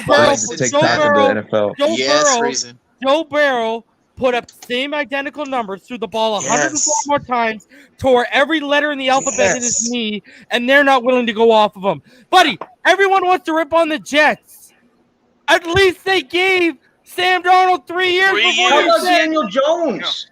How about Daniel Jones? That's a good one. Yeah, they were just talking about him. They were just talking about him last night. How trash he was. Cash. If the Dolphins had Josh Allen, all these, pardon my French, motherfuckers would be running him out of town with pitchforks and torches for 1 year, let alone after year 2, bro. We would have never even been able to acquire a guy like Stephon Diggs because he was train wreck. Get his ass out here, bro. Yeah, he was a train wreck. And the people that tell you different are lying to you, and they're using the hindsight because guess what? I was the only one in this community, and the receipts are out there. Go back to last August, July. I was with you. I was the only one in this community. Okay, coming out here. Josh Allen will take the leap. This guy's gonna take a leap. I highlighted Diggs, his catch radius. He's one of the best route runners in the NFL. Watch him grow, buddy. I had people in my comment section saying, "You're a Bills fan. Go buy a Bills jersey." I remember that. All this bullshit, Those people can. And how do they look now, bro? Now they're the same ones that are fucking God-fearing fans of Josh Allen and what he could do to us, bro. I think for me, it was the fact that McDermott and that team that he put together up there, his coaching staff, they were willing to accept and deal with all of the scrutiny that came from the expectations of the fan base in regards to Allen, right? What they knew out the gate was, what we knew, bar none, was cannon. Big ass cannon and over the top athletic dude, right? Yeah. It was all out there that he wasn't accurate. He couldn't read defenses, all that stuff. But what you do? Coach him up. You coach him up, but you put players around him. Right. To help take away those. Yeah. So it's both of those things. And to be honest, with this Tua situation, pound for pound of all the games we played last year, who was the number one quarterback we had the number one issue with last year as far as the team we played against? Josh Allen. Josh Allen, who was just under him as far as who we had to worry about. Mahomes. I probably did good against Mahomes. Jackson. No. He talking in terms of how you have to go about scheming, attacking and scheming for them. Okay. All I'm saying is Deshaun Watson, right? And let's do it just quarterback to quarterback. Deshaun Watson head to head against top quarterbacks, quarterbacks that have playoff wins and stuff like that. He's done well in the regular season, but he's had his hiccups in the postseason. Right. As far as what we can assume, from what the small sample size we had with Tua, even head to head Tua against these guys, aside from Josh Allen, I mean he was going toe to toe with these guys, and it was really on. And the thing is, Watson, he was struggling. Let Martin finish his point, bro. Let Martin finish. I'm just saying. Tua showed at the very least the capacity to really go head to head with guys in the league that we can clearly see are talented at their position at quarterback. All I'm saying is Tua at 60, 65, 70% and not too much of a grasp on the playbook to do that. I just want to see that happen this year with everything in his favor now, bro. That's all I want to see. I just want to see that. He's gonna have plenty of chances this year too. He will. Yeah. He has a lot of games to try to prove that to us. So I'm just chilling. I'm telling you, what he needs to do is, if this trade doesn't happen in the next 48 hours, which, like I've said, if you're trading Tua, you don't want the commodity to get injured. Just like in the NHL, when the trade is close to a player, that player does not dress for the game if it's on game day, even if he hasn't been traded yet. Same thing with Watson. I double checked with people. Watson has to practice to get paid. Yes. He cannot show up and sit on the sideline. Right. You cannot afford that asset to get hurt. Darius Gilmore, shout out, $4.99 donation, says, reason, keep up the great work, fins up. Okay, so this is what I'm sitting here saying. If this doesn't happen, if this trade doesn't happen in the next 48 hours, buddy, Tua, listen to me. You need to have, as soon as those pads come on, you need to bring your game, bro. I think you will, sir. And Pete, the fact that you're in my chats calling Kyler Murray is a bust, my God, what's wrong? Oh my God! And see, one of the biggest troubles is he's got to convince his head. He's got to convince his head coach. Like that's. But okay, Dylan, let me ask you this. That gets me, bro. This is the conversation I've had with EM multiple times.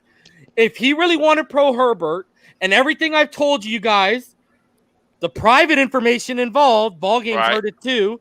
Right. All that information, whether that I made public and I've told y'all privately about Flores, you round up all of that stuff.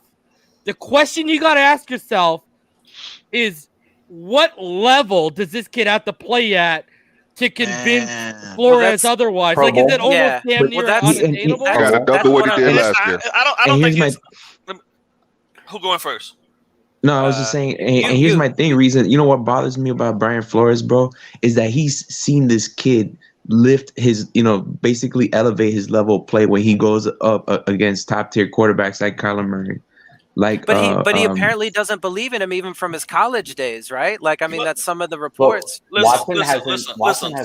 So he says he thinks he was held up by the rest of the Alabama.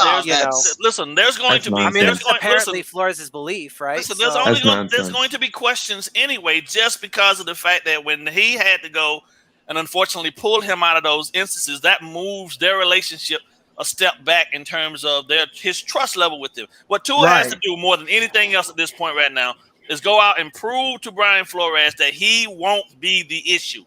You see what I'm saying? Okay.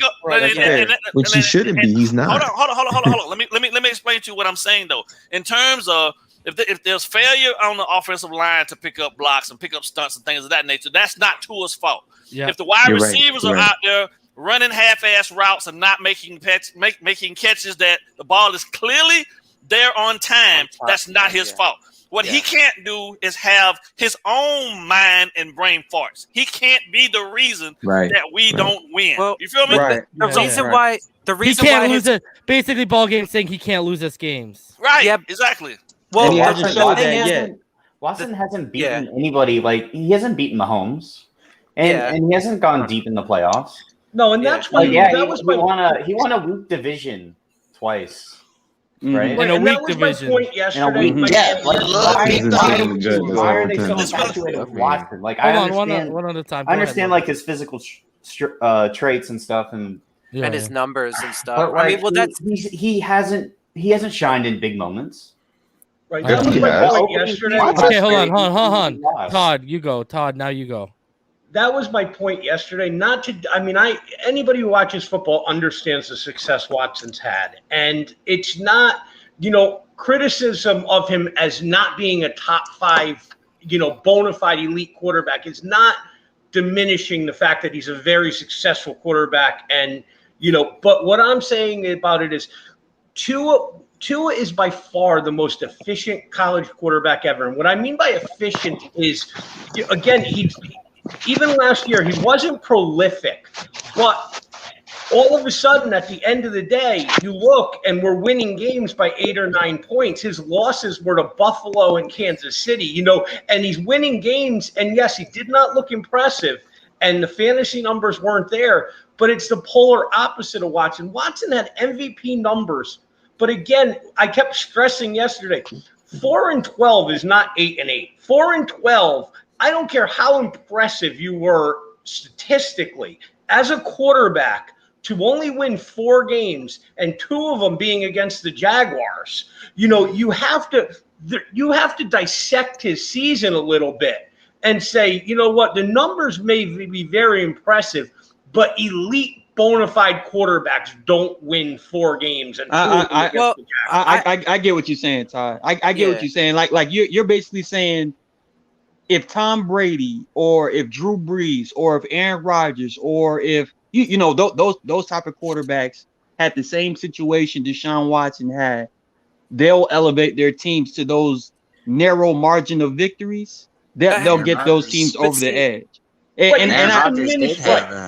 It diminishes the numbers a little bit. Don't show me his right, but what I'm saying is, you can't just hide behind Watson's statistics and call him a successful quarterback when he's got to answer for 4-12. The year before, to 2 years prior, again, we're division-winning teams. You're telling me. So he had a roster that won divisions. He went 4-12. And all I'm saying is that. So I'm not going. Ryan Tannehill has had the same statistical success in that division over the last 2 years as Deshaun Watson. Yeah, so look, I actually agree with a lot of what you're saying. It's just that I still do consider Watson to be, a top 5 and an elite quarterback. The thing is, though, is this every quarterback, no matter who you are, or how good you are, still has to have a team. So if an amazing quarterback is on a super shit team, he can be a future Hall of Famer and still have a 4-12 season. But they don't usually go 4-12, Dylan. Like, hold on a second. But I'm saying, in all fairness, to back up to support what Dylan's saying, again, the person who put up the numbers yesterday was right. 31st total defense, 30th in run defense, 31st in rushing offense. Again, this is why Marino never won it. If you go back to Marino, Marino only ever had 3 top 10 defenses in his whole tenure. Right. The year Rodgers won the Super Bowl, the Packers had a top 10 defense. And this is why Tannehill is now doing really well, because he actually has a fucking team around him, right? And we wouldn't be having this. I wouldn't even be bringing this up if he were 6-10 or 7-9. 4-12 with 2 wins against the Jaguars. You have to take pause for a minute. But here's the thing. But hold on, here's the thing. And again, another good point that came up yesterday. 7 or 8 of those losses, Watson was good enough where they only lost by 1 score with that bad of a defense. 8 points is a big loss in the NFL reason. But the thing, 8 points is a big loss. That's 1 score in a conversion with the 31st ranked defense in the NFL. Yeah.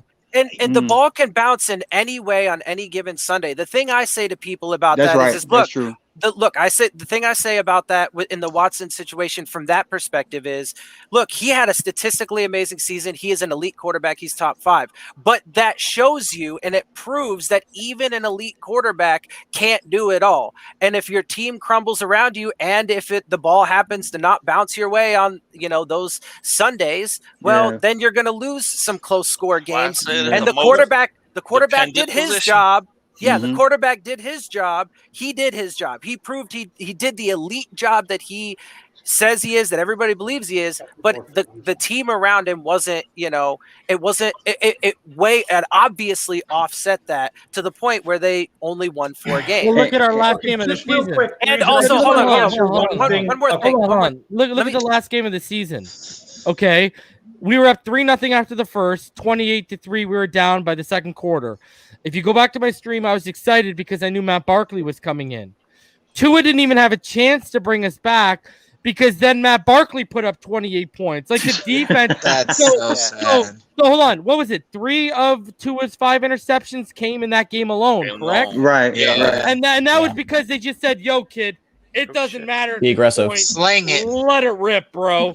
And only one of those interceptions was actually bad. The rest were tips. Were you over the Gesicki. shot? Yeah. Where you overshot the receiver. Only one of them was actually technically on Tua. So, like, look at even and who gets the lion's share of the blame for that game? Quarterback. Yeah, bro. You know how many people blame Tua for that loss, bro? And I gotta sit there and tell them, yo, Andrew McNichol's the only one who showed up on the field that game. Yeah, honestly, it just. I know Diggs gave me nightmares. But the defense shut them down the first 3 drives.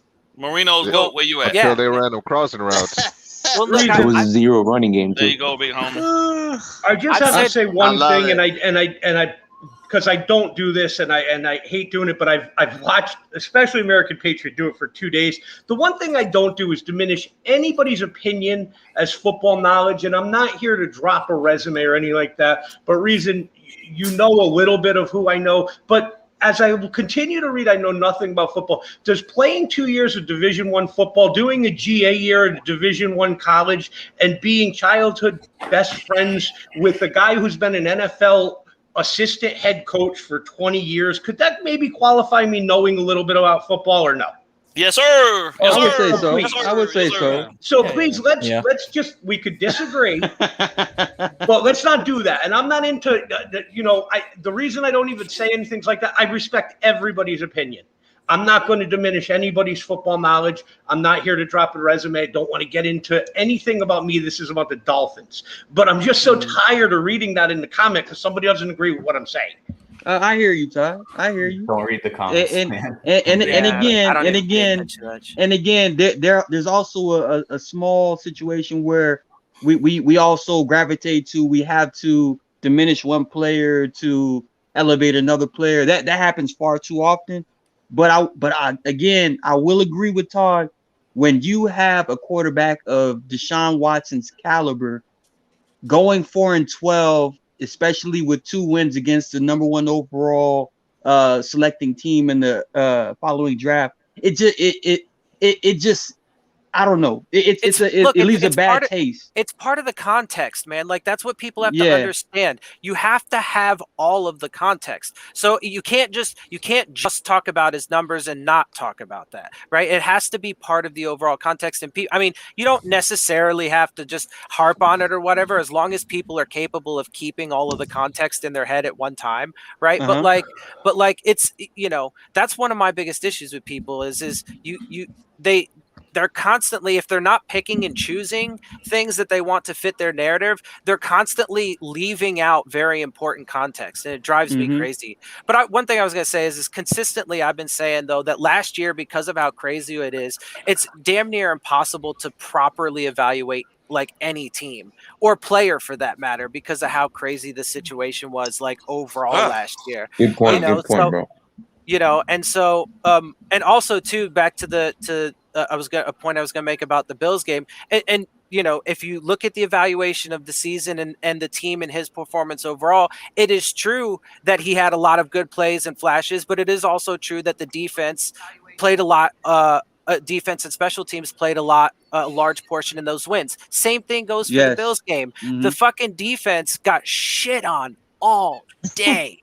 By backups, 3rd and 4th stringers. So So it's true that he did have look, I've said this a bunch of times. I'm one of the harshest critics of the Dolphins organization in general, but he had, what are you going to do in that situation, right? What is he supposed to do as a young quarterback, not fully healthy? So for people who want to blame him for those things, look, and as far as I'm concerned in my evaluation of that, that's part of the context. He threw it. A couple of them were tip balls, right? That's part of the context.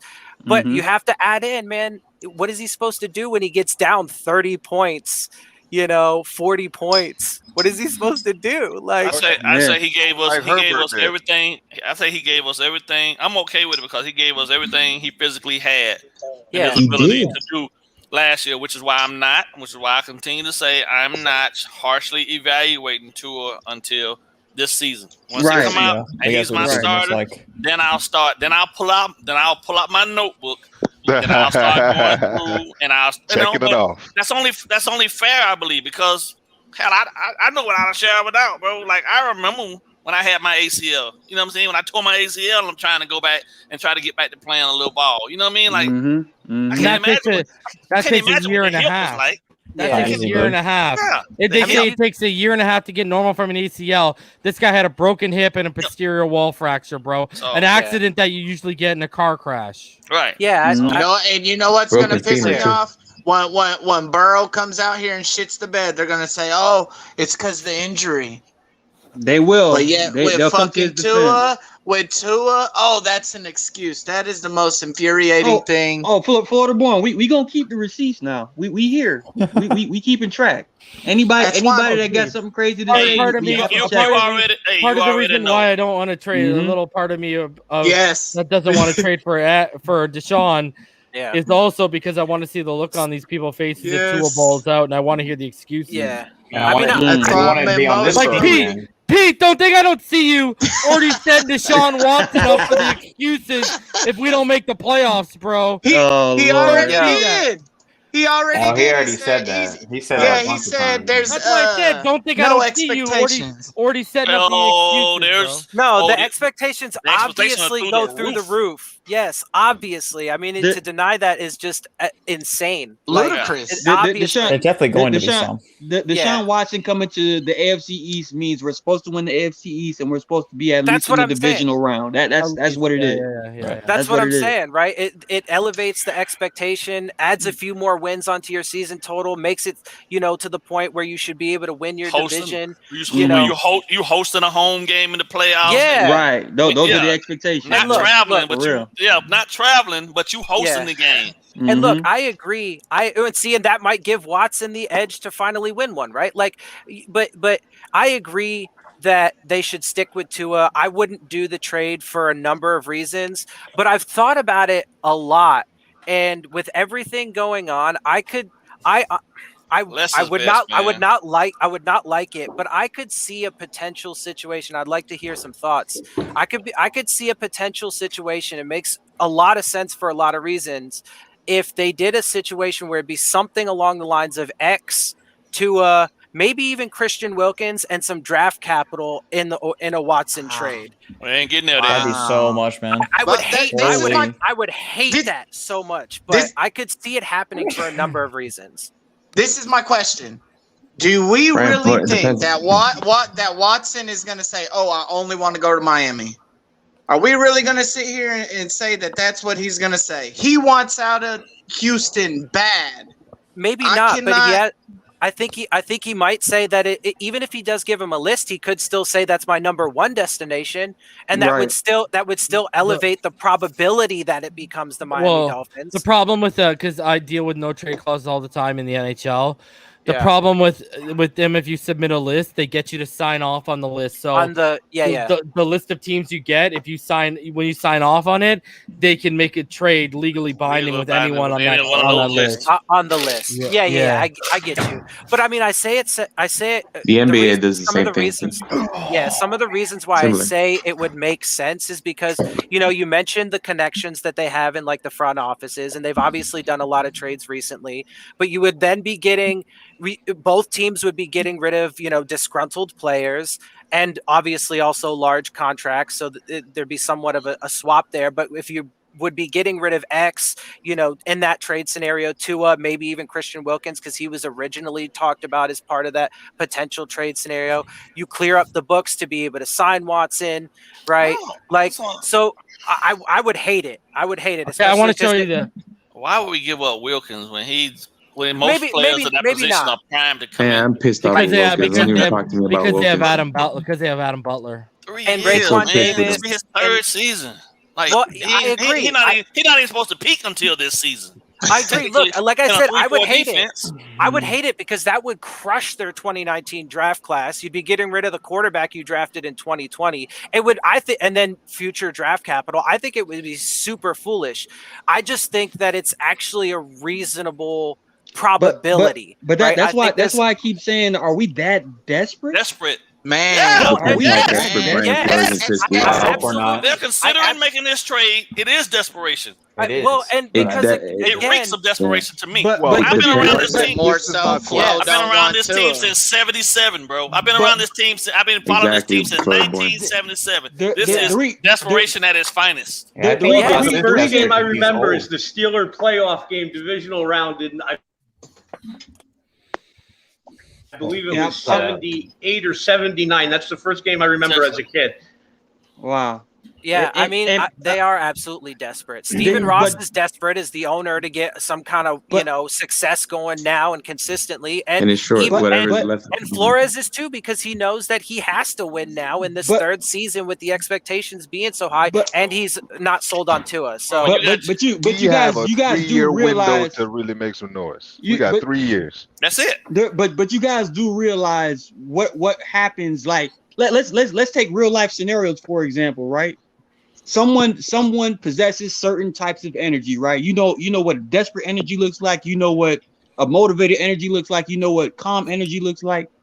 I'm just saying, bro, if the Dolphins are this desperate to go after a guy that they feel can potentially help them win, not win a Super Bowl, but just win, I'm thinking to myself, that I don't want that type of energy moving forward for the next 5-10 years. Yeah, because I've been telling people that. I've been telling people that about Stephen Ross, though, bro, because he is desperate as fuck, dude. Like, I think it's pretty obvious to see, but he's even said a lot of things in his comments that prove it, right? Like, and even with the whole strategy that he decided to take on with the tank, because people don't tank very often, just in general, and in any sport, let alone the NFL, right? So clearly the tanking philosophy that was adopted for the 2019 season was in itself an act of desperation, right? Because he wanted to, he's getting old. I mean, at the time, I guess he was like 78, 79-ish, somewhere around there, getting old, realizing, look, man, I want to build a consistent winner before I die.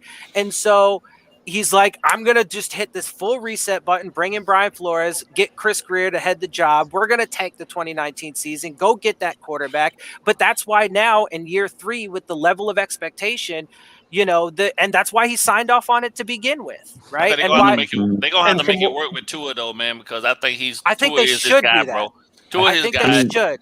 I think they should. Probably Flores and Greer might be the ones wanting to push this Watson thing, but at the end of the day, they got to they have to get Ross to buy off on it, and right now, I don't believe that's 100%. Yeah, from what I understand, Flo's affinity with Herbert was one of the reasons that winning in a season we were supposed to tank didn't bother him so much. Yeah, well, it was Marino and Flores on one side and Greer and Ross on the other. Now, right, but while the fans were, were petrified with each win that it could cost us Tua, Flo was just fine with it costing us Tua and landing us Herbert.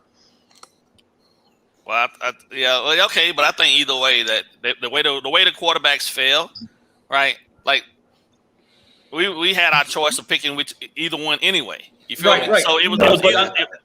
I mean, during the season, where we, the Redskin game and the Bengal game, it was killing us as fans. Like, is it costing us a shot at the quarterback of choice? It was never Flo's quarterback of choice.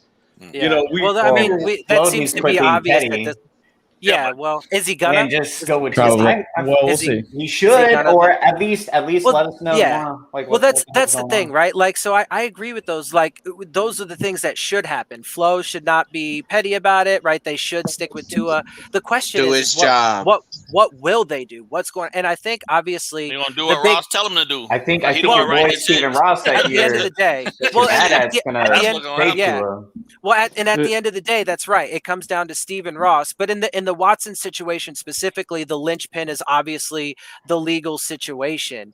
But look, I want to say this real quick, because I think this is something people do in that situation with the whole legal situation with Watson. I don't think people put enough thought into this aspect of it. Okay, Deshaun, and I know you guys have talked about it a little bit, but Deshaun Watson is one of the premier players in the league. Right. And I personally don't believe, with the way that the NFL is a multi-trillion international business, that they would want to have one of their premier players in the league. Now, he went over, there's a couple more women that have added in. He's up to 24. But I wanted to point this out. So recently... Chernobyl right now. So, yeah, but hold on. So hear me out, though. Recently, now bear with me here for a second. USC, University of Southern California, had agreed to a settlement deal of $852 million and more than 700 women against the college's longtime campus gynecologist of sexual abuse. The reason why I bring that up is because if USC can pay out $852 million for more than 700 women, do you honestly think that the NFL, with the amount of money and power that they have, that they couldn't make this go away if they wanted to? They absolutely could. What's the gynecologist's name? Let's see. I would have to pull up the actual. That's kind of what I wanted to do. Like, it's a gynecologist. But that proves my point. It's one of the NFL's top players. They don't want him to miss time. Now, we have to see how it plays out, but I think that plays into why he wasn't put into the... I mean, obviously the CBA is part of it, but they want... No, look. There's obviously certain limitations because some of this stuff is legal and there's criminal investigations, so that stuff absolutely has to play out. All I'm saying is that I don't believe for a second that the NFL is not doing its due diligence to do everything in its part to see Deshaun Watson come back as soon as possible and play football. I think what the NFL is doing right now is they're steering the fuck clear of this shit because it's a criminal. Hold on, let me finish. There's no way. These are criminal cases, right? So in the event that there's something comes down from the court system that really says at that point, like, it's not their job to figure out whether or not he's innocent or guilty. Right. So that's the court's job to do. So the NFL is sitting in the middle right now, like, hey, I'm Switzerland. I ain't got to do shit right now. Man. And they don't have to. Right? Let ball game finish. Which is a stance that they're supposed to take, because once this shit go and they say they go into court, then and only then, right, can they start acting on their behalf? Because right now at this point, this shit happened outside of their confines, and they don't have no power in this. And you can't go out punishing this dude for something that he's not been found guilty on. So, in that instance, them sitting at Switzerland is the best place for them right now at this point. It doesn't have anything to do with him being the face of the NFL, one of the faces of the NFL. It's about the fact that the NFL can't fucking pick sides. They can't get involved. Look what Allbright said. He said it's not like they haven't found anything. Right. They don't have the concrete evidence to prove it. And under the new CBA, it's different than what it was. Like, look at this. We talked about this. Correct. Remember, under the old CBA, Ezekiel Elliott, he got his allegations dropped, and they still handed him a 6-game suspension. Right. Yeah. Right. Can't do that now. I'm just saying. But overall, if you look at the NFL's history, they might give these guys suspensions, but they don't make them stop playing football, especially the more high profile the player that they are. Right. Yeah, So I completely agree that it is the right position to not get, overly involved, give you, the PC. And I completely agree that, sure, in the public eye, all I'm saying is that I feel like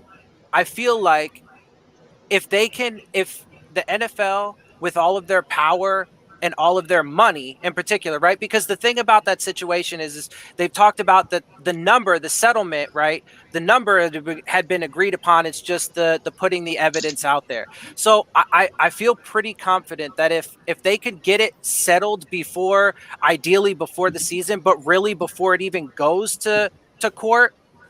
Because if it went to court and then he did get found out to be, guilty, then he doesn't get to play for the NFL. That's the only pushback as far as what we're willing to give up for such an anomaly, as far as what could potentially happen outside of our control and Deshaun's control of him playing again. if things get too crazy legally, we are finished for the next 10 to 15 years versus keeping Tua, seeing it through and seeing him become what we expect him to become for the next 10 to 15 years. That's what I'm weighing. I want to show you guys something because I've been looking this whole time for it while I've been listening to you guys, and I finally found it. It was Adam Schefter. Let me be very clear about this. I think Deshaun Watson is going to be open to about where he's traded to. I don't think he's going to veto too many teams. He wants to go anywhere other than the Texans. Adam Schefter of ESPN said recently via Barry Jackson and Adam Beasley of the Miami Herald.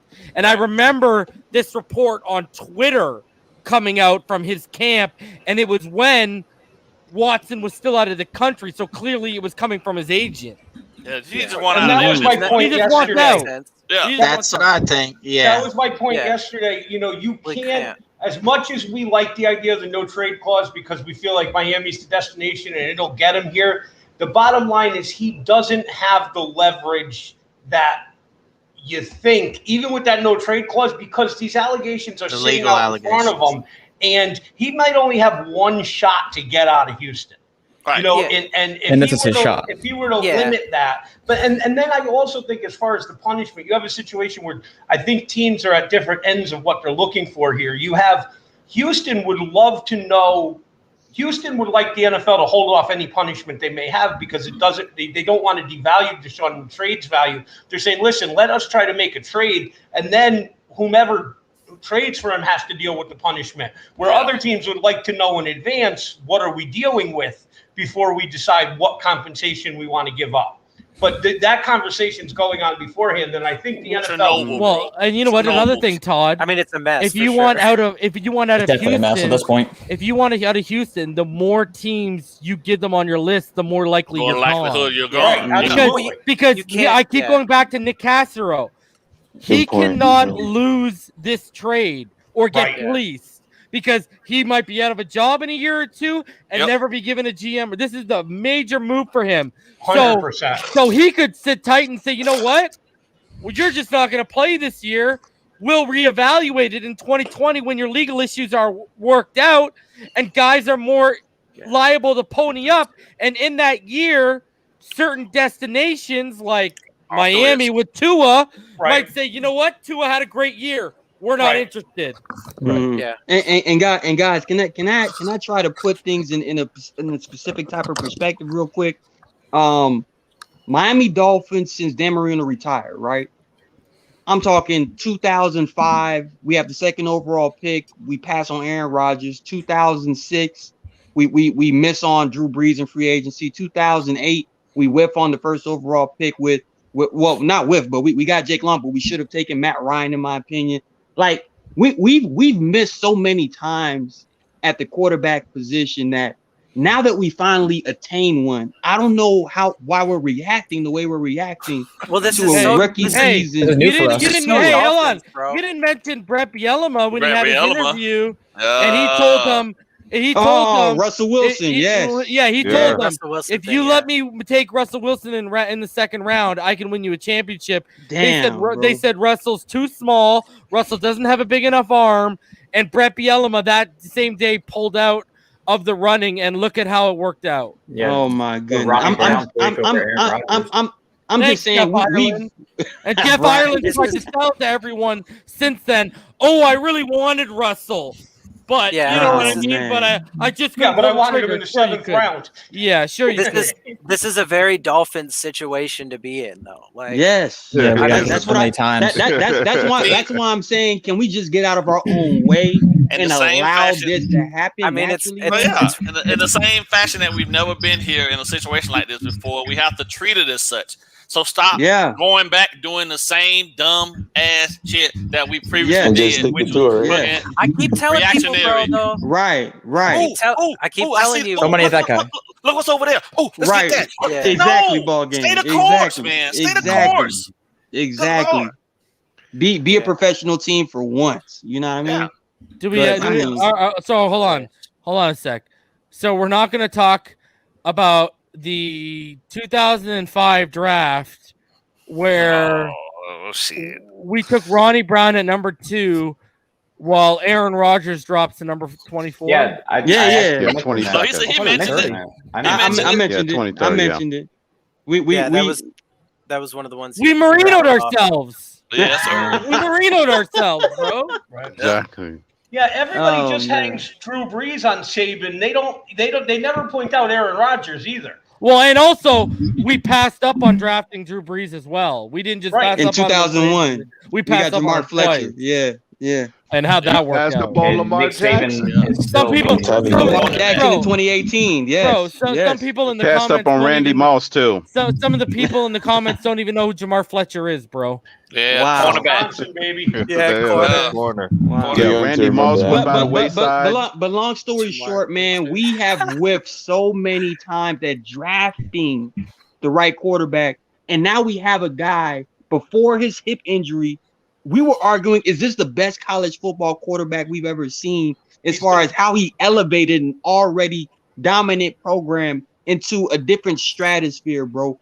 I'm just wrapping my mind around what if this kid does the miraculous and recovers from this hip injury, puts in that work, and gets laser focused with the fire under his excuse my language ass with Brian Flores already making up in his mind that Tua's not the guy from the jump. I'm up here dropping F-bombs, and this guy's apologizing for that. Appreciate you, Martin. Every reason I've been trying to pull back on the profanity from the jump, bro. But divine intervention is a part of this kid's. Is going to be a part of this kid's legacy, bro. And I feel it. That's going to be hell to pay. I feel it, man. Some things you're not going to be able to deny. Dude, I've already said this.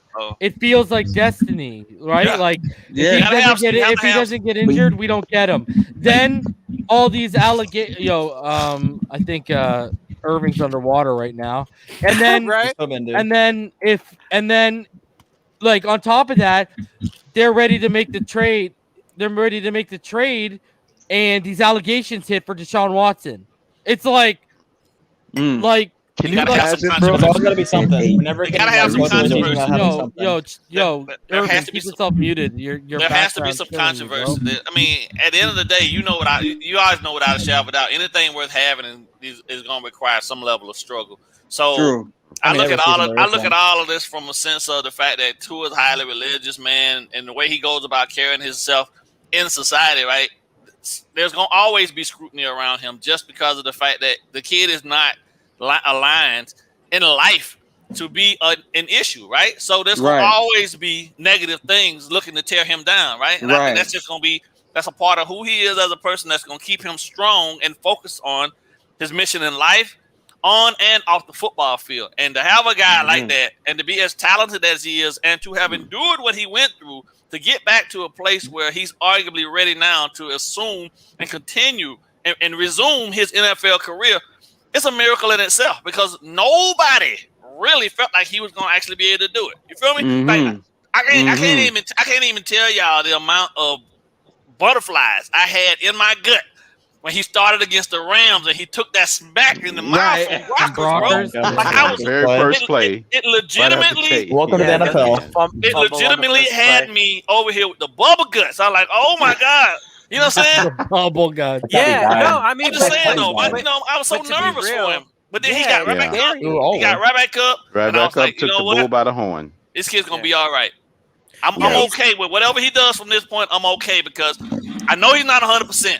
The reason I kept talking about that all the time, he ain't 100%, but this kid is out there fighting for this team, and that's what I wanted to see from a young rookie quarterback. I wanted to see the fight in the dog. You feel me?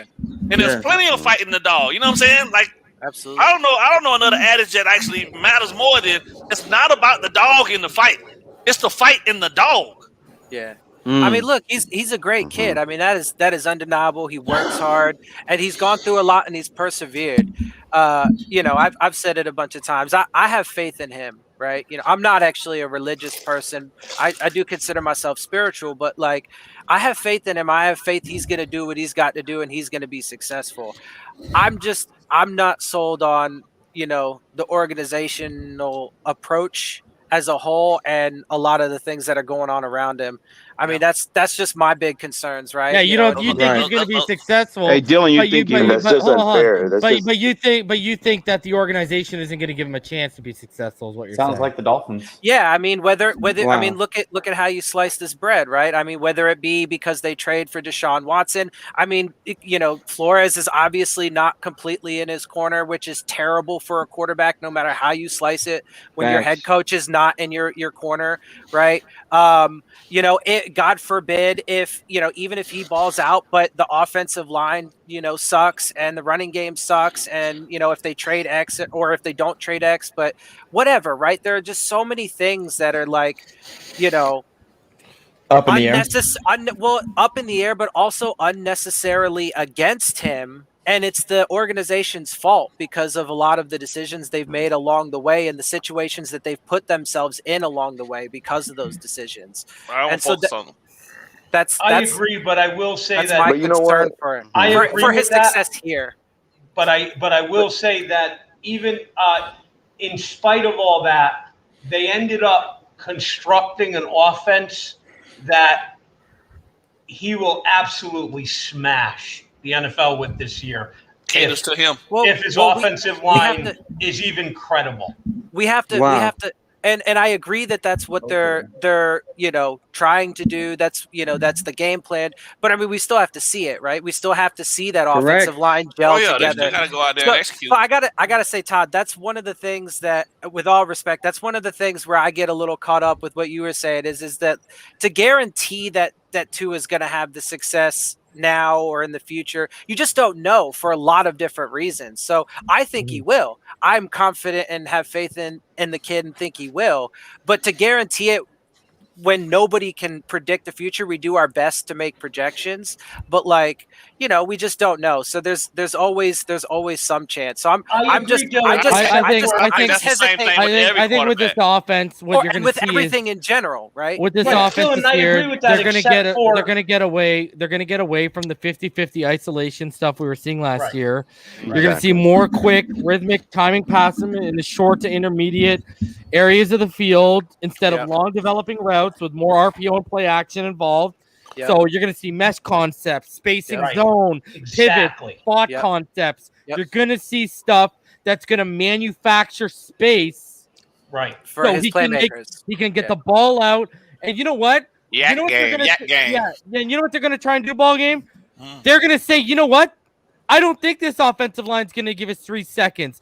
So through these spot concepts, spacing, zone, pivot, what they're going to do is they're going to say, we're going to manufacture the space with this speed quicker than normal, so he doesn't need 3 seconds. Get the ball out into the open space, and boom, go do your thing. That's why you got the split receivers. That was the design.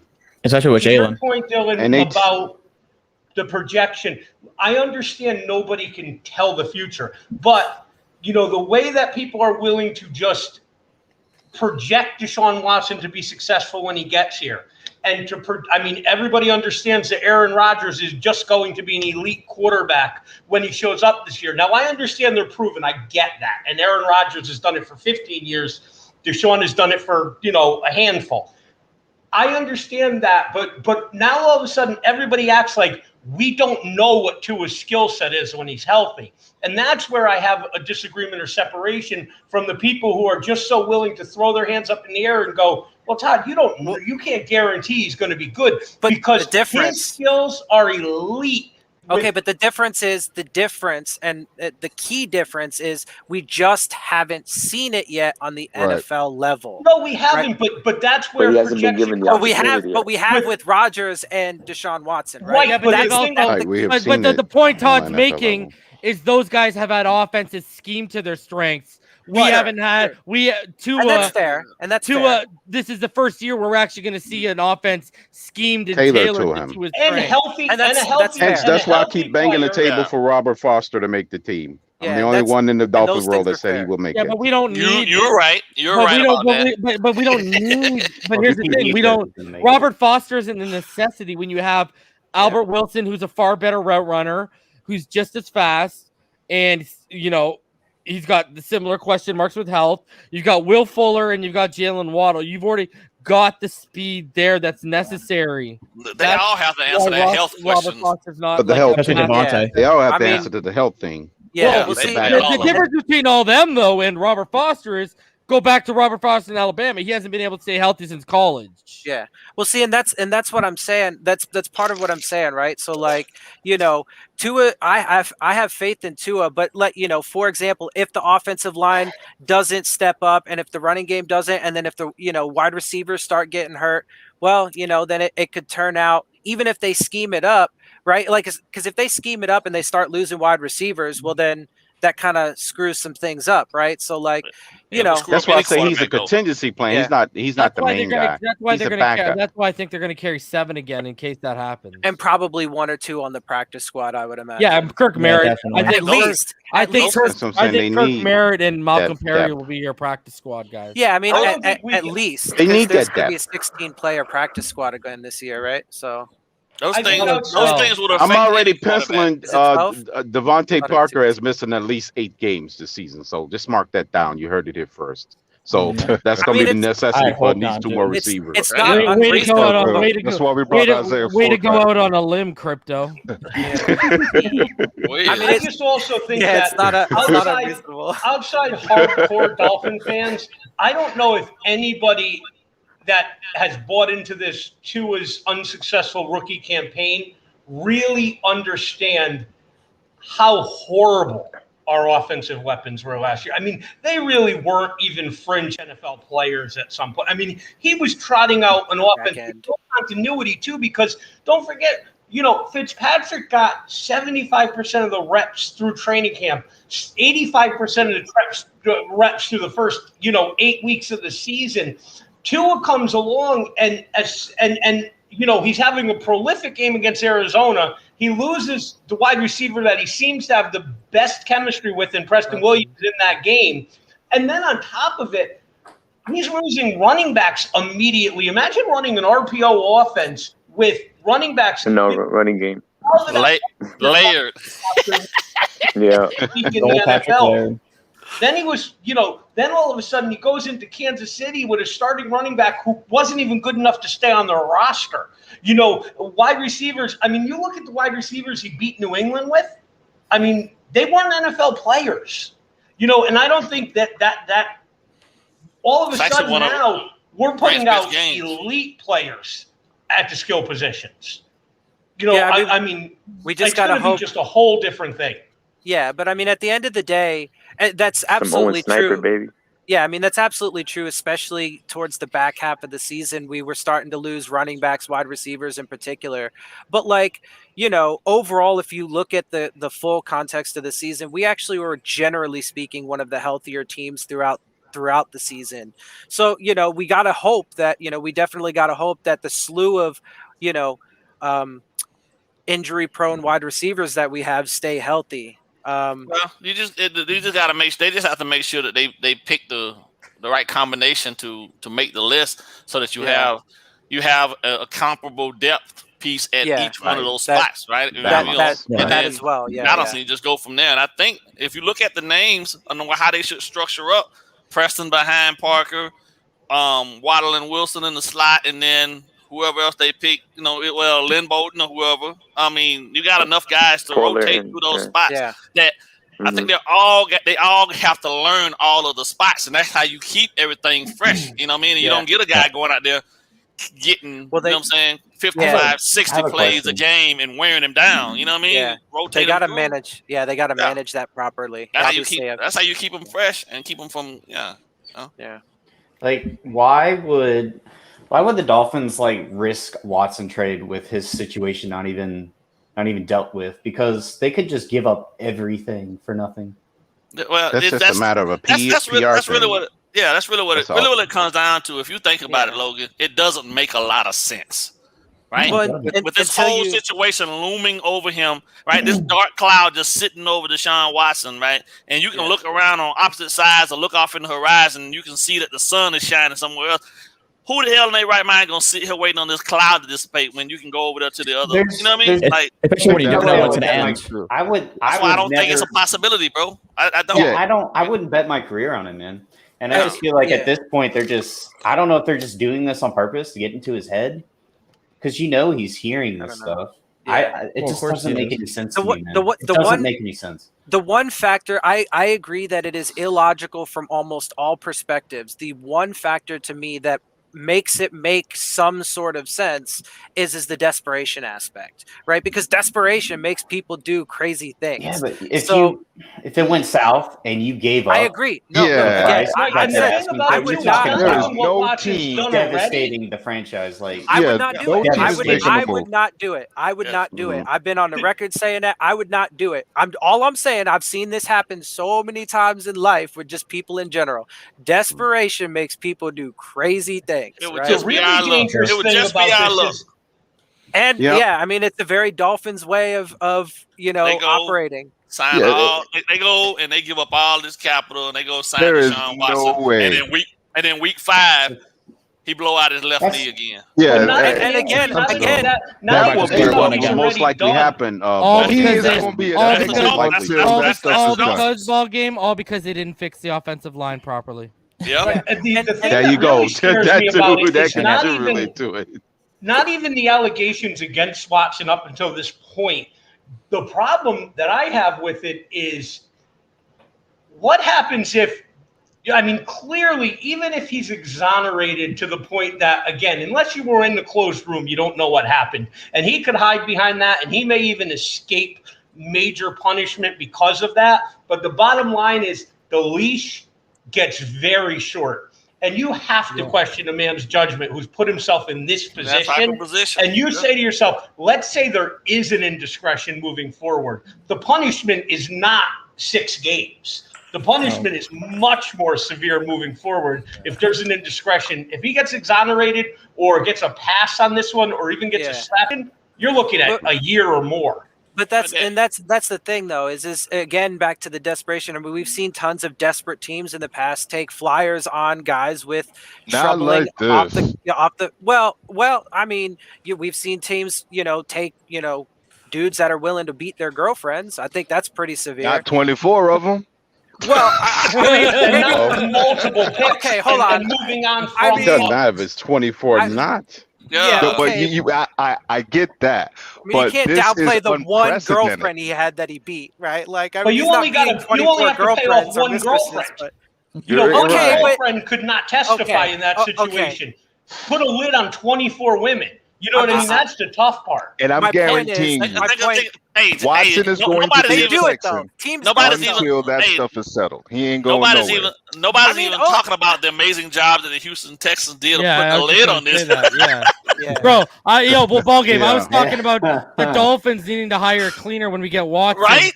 I want to know who the cleaner is because I want to hire him. I want that guy. During the pandemic too. Yeah, he got tired of being locked down.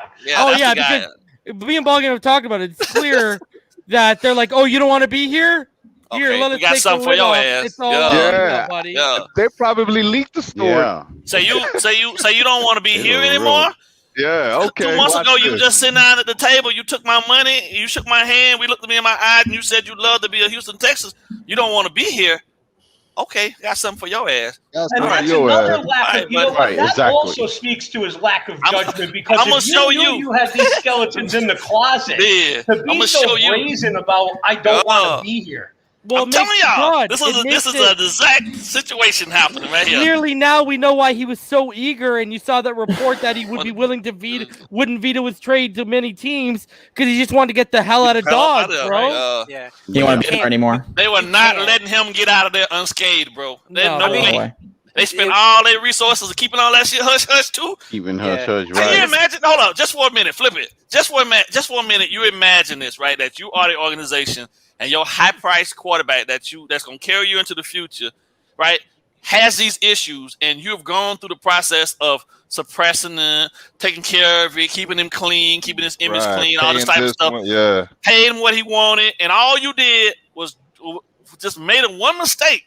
I don't even know if it's necessarily a mistake. You didn't invite him to the big boy table. And he has a tantrum about the fact that he didn't get the invite to come in and pick the coach that he wanted. And then you turn around, and then he turns around and gives you his ass a kiss. How would you feel? Yeah, and you know what, ball game? You signed my contract and shook my hand. And you know what? Right. Jack Easterby seems like a vengeful motherfucker too, bro. Right? Yeah, I mean, Yeah. come on, it's obvious. There's The money obvious. that they probably paid to have the stories suppressed. That's the whole point. No, behind the did table, they everything. could have paid some of the women to We keep them did out. everything. Yeah, We did that's a lot everything of to women, preserve your image, man. We did Yeah. everything. We did right by you. And then you Hush turn money is a around powerful thing. and then you turn around and you say you don't want to be here. And you know what? And Okay, you know what, ball game? okay, And you know what, okay, ball I got game? something for you. And you know what? They probably knew because of the amount of teams that would be desperate for a quarterback. We're probably not impacting Right, his value impacted that it. much. Right. Yeah. Probably not. The only thing similar to that We was just when gonna let- we Odell just- Beckham took all the Giants' money and then did the interview with Lil Wayne, and he's like, "Are you happy being in New York?" Well, not really, but you know, he just took our $25 million check. I don't know, bro. Yeah. It's crazy, man. It's I'm crazy. just saying, Houston is a stressful place. You know, you gotta relieve some of that. So I don't blame him. Hey, Bro, here's what the are you part. gonna do in South Florida when the women are Latin and more hotter, bro? I know. That's true. Y'all Remember what see- Charles y'all- Barkley said about the women in Texas? What y'all That's feel probably like- why they go online and Don't look be for them. surprised if there's Okay, hold on, an one increase at a in time. population in Miami. I'm just saying. What no one is talking about is the shit that he got into in Clemson. Oh yeah, and you remember he Gab- and you remember he Gab- deleted that all the Gabble tweets. covered up. And you know, and you remember he was deleting all the tweets. Yeah. People were pulling See? up tweets So this- on him. this He ain't was some talking new about stuff. getting massages about before going out the field. This He was ain't some talking new about stuff. sorority girls and You shit. see what I'm saying? Oh, Yeah. Walker, pull that up. Pull that up. This ain't some new. This ain't some new stuff. But ain't nobody talking definitely- about that. So this is a pattern, bro. Like, and listen, I ain't like- hold like- up. like Listen, reason- if you're a sexual It'll be deviant, amplified in Miami. highly sexual guy, bro, I don't mind. Just get some counseling. But keep your damn hands to yourself. Yeah. But you know, Like, come like on, Reason man. said, he just got. Or you do like my dad always told me. You pay the bit to leave. She take the money. Ball You know what I game. mean? Like, Let me try to even this out too about Deshaun Watson's issue right now. Deshaun Watson clearly he a freak. Let's throw that out there, bro. He like him some women, right? Yeah, Cool. you got a Cool. fetish. You got a Cool. You know, Cool. way. Mike Vick, he was in a situation where he had dudes around him that like fighting dogs. And he got into a situation while he was playing football. They were in Virginia. They were fighting dogs. He flies back to Virginia. He fights dogs with him. He gets caught. He goes to prison. Now, the difference between Mike Vick's situation and Deshaun's situation is Mike Vick, fessed up and said, all right, I'm the reason. Let me go to, let me do my sentence. Let me do this. Deshaun Watson is claiming his innocence about all this. There has to be a window of time for him to reflect and say to himself, I have to reform myself from this situation that got me in trouble. Right. Michael Vick went through that. And you saw what happened when he came out of prison, bro. Like, he was a completely different player altogether as far as what he learned from that. Deshaun Watson, bro, if he gets a slap on the wrist, bro, I don't know how he's gonna be, reacting as far as how he'll be playing and things like. I don't know. I don't know. What would be considered a slap on the wrist? Hold on. Look at this, bro. That I'm telling massage you. that I got from the girls in the student section right before I got called out to play. A bunch of over signs and then a happy face. Miss Butterbean, I need a back massage pronto. And then he responded and said, I gotcha. What's with the dude in back massages? With a winky face. Listen, bro, it's not about the massage. It's about the happy endings. Yeah, he likes his massages and he likes them to be deep tissue. Yeah, that's his. It's a lot more than deep tissue. I'm telling you that. It's all about the groin area. You gotta really, get Look, that. look, and here's Pyro's getting excited right now. You gotta loosen here's the thing, right? Like Pyro's got the Robert book Kraft open special. already. That Robert Kraft special is something else. Bro, you The gotta be fact that- smart though. Yeah, but Yeah, the fact Robert Kraft went to establishments. This guy's plucking girls off Instagram. And then that mean, is look, another the thing fact too, that- because whenever you Private demand establishment. shooting, you That's can true. have anything you want when you Yeah. want. Who you Yeah, like. yeah. Everybody the loves me thing because is, I'm fucking Deshaun Watson. so I can do Yeah, and whatever I want. exactly it. Robert Kraft walked into establishments where the happy ending is known.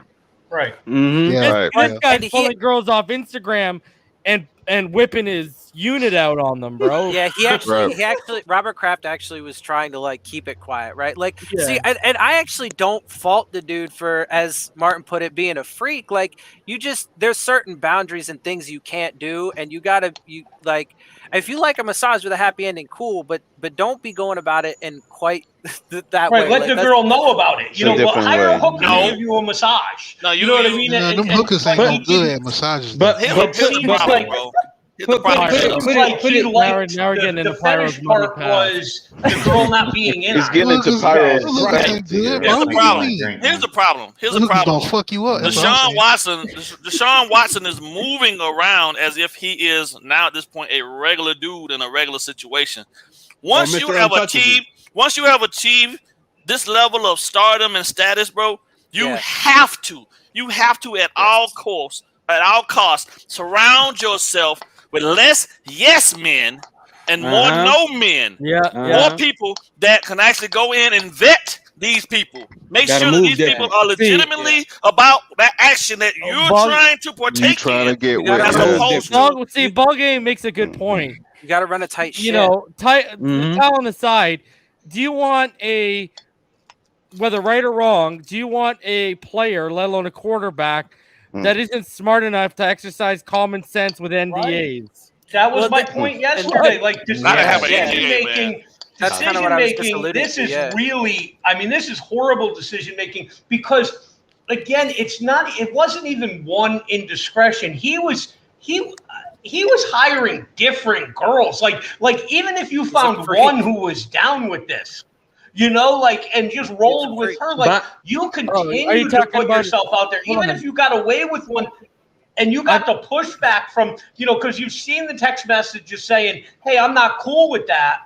And you just go on to the next one. Like, it's almost like somebody who was willing to get caught. I think so. I think so. Well, here's my thing, Todd. You're talking about one. Didn't 18 women come out who were masseuses and defend Deshaun Watson?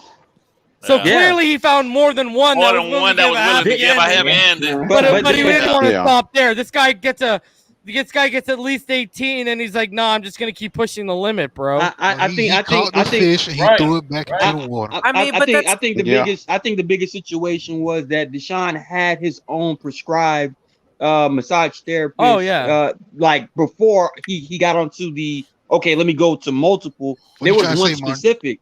I'm saying there was one specific that kept everything to themselves. Don't you remember the article with the? Don't you remember the article with the players who we've never heard of this because the teams provide you with like the best massage therapists available. Right. Mm-hmm. Yeah. He was buying the tables. A bunch of crap. Like he was buying some of these masseuses saying they don't have. They've never even given a massage before. I don't think. Yeah, some of these girls they didn't have no. Yeah, see that's the thing, bro. Like you. Yeah, he wanted more. And then the people he was around. trying to turn IG models into masseuses. That's what he's trying to do. Yeah, well, it's more like a game to him. The ultimate experience with these IG models, and let me. Yeah. Well, look, and I know some people saying. He set the groundwork like a goddamn Brazzers video, bro. That's I know some people say that if not you the win, Brazzers it don't video. matter. Not the Brazzers. Not the Brazzers video. In a matter of 10 minutes, we've concluded that Pyro likes prostitutes, rubbing tugs, and porn. All right. Deshaun, is that you? He calling out the sites by name. Let me tell you something was weird about it. If you scroll to page 4 on Brazzers.com, No, first of all, I don't go to Brazzers. I get my shit free. Now I know why. Anyway. Now I know why you get my Pyro. You ain't trying to let into it. Deshaun, is that you, bro? Trying to talk about trade secrets with us? This man handpicked these Instagram models. He bought them tables. He set the groundwork. How the hell can you not just say this dude, he's free? I'm good with everybody, dude. This man is crazy. Well, and that's the concern moving forward. Forget about if he beats this. Do you believe that this guy can stop doing it? You know, I mean, No. that's the problem. Like, Not without some counseling. You gotta get him. You gotta get him in the room with somebody, man. You gotta get him in the room with a therapist to and work you know what through he's this going to do to process. that person in the room? All we needed, yeah, I know. I was gonna say, No, he need a man.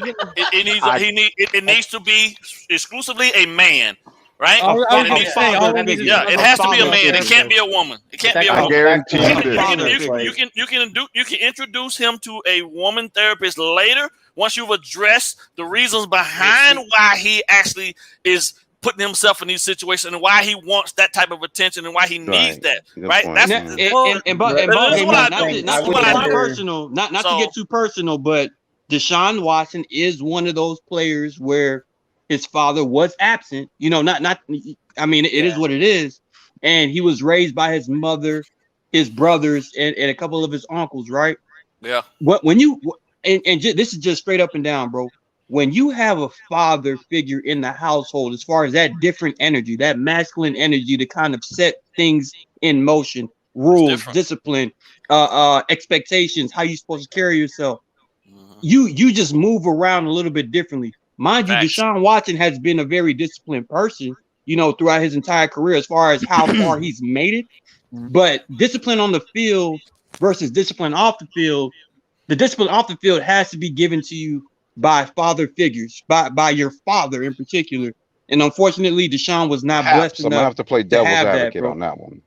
Go ahead, bro. Because men can be deadbeat fathers just as much as a woman could be a deadbeat mother. So that's not always set in stone. It's not always agreed. But I'm just saying it could have played a portion. But the uncles could have been there to play the fatherly role too. Let's say if his uncles was an integral role that was in the household, the uncles could have played the daddy role anyway. If you have a willing sibling, that can help raise the child along with the mother when the mother is absent, then the uncle could play the role. So it don't matter. But somebody's biological parent, the uncle, the mama, the brother, somebody fucked up. I mean, I do this. Listen, this is what I do. So, and I understand it from both sides. But to be truthful, you know, and I got a psychology degree, so I ain't boasting that. But you know, we had to study extensively this. Right, there is a proven statistical anomaly that in the event that a young man, the age of 10, from the age of 10 through 18, without the absence of a true, what they consider to be alpha energy individual around them, right? And the mom is that alpha energy, has the tendency, unfortunately, to have issues developing themselves farther along their pathway, and they do things that are not necessarily what they consider to be structurally correct as a man in their progression, right? Women, what it comes down to more than anything else, a woman cannot teach a man to be a man. It's just impossible. And none of those, they try their best, right? And you surround them with love and nurturing and all that stuff, but that is not who we are at the very basis of who we are as men, right? We are hunters. They are gatherers, right? And the way we go about processing things, a lot of time, women aren't logical, right? Women are based in feelings and emotions. Men use logic. We use logic to deduce down the number of things that we consider to be, you know what I'm saying? Important, important, and how we stack up things in regards to our lives, right? So when you don't have that structure or you don't have that example there, right? Yes, you can use an uncle, you can use an older cousin, things of that nature, but then you have to question also how much is that person truly invested in that individual, because that's not your bloodline responsibility, right? And what it comes down to a lot of times is that what's missing in those situations is what generally plagues people later on in their adult lives.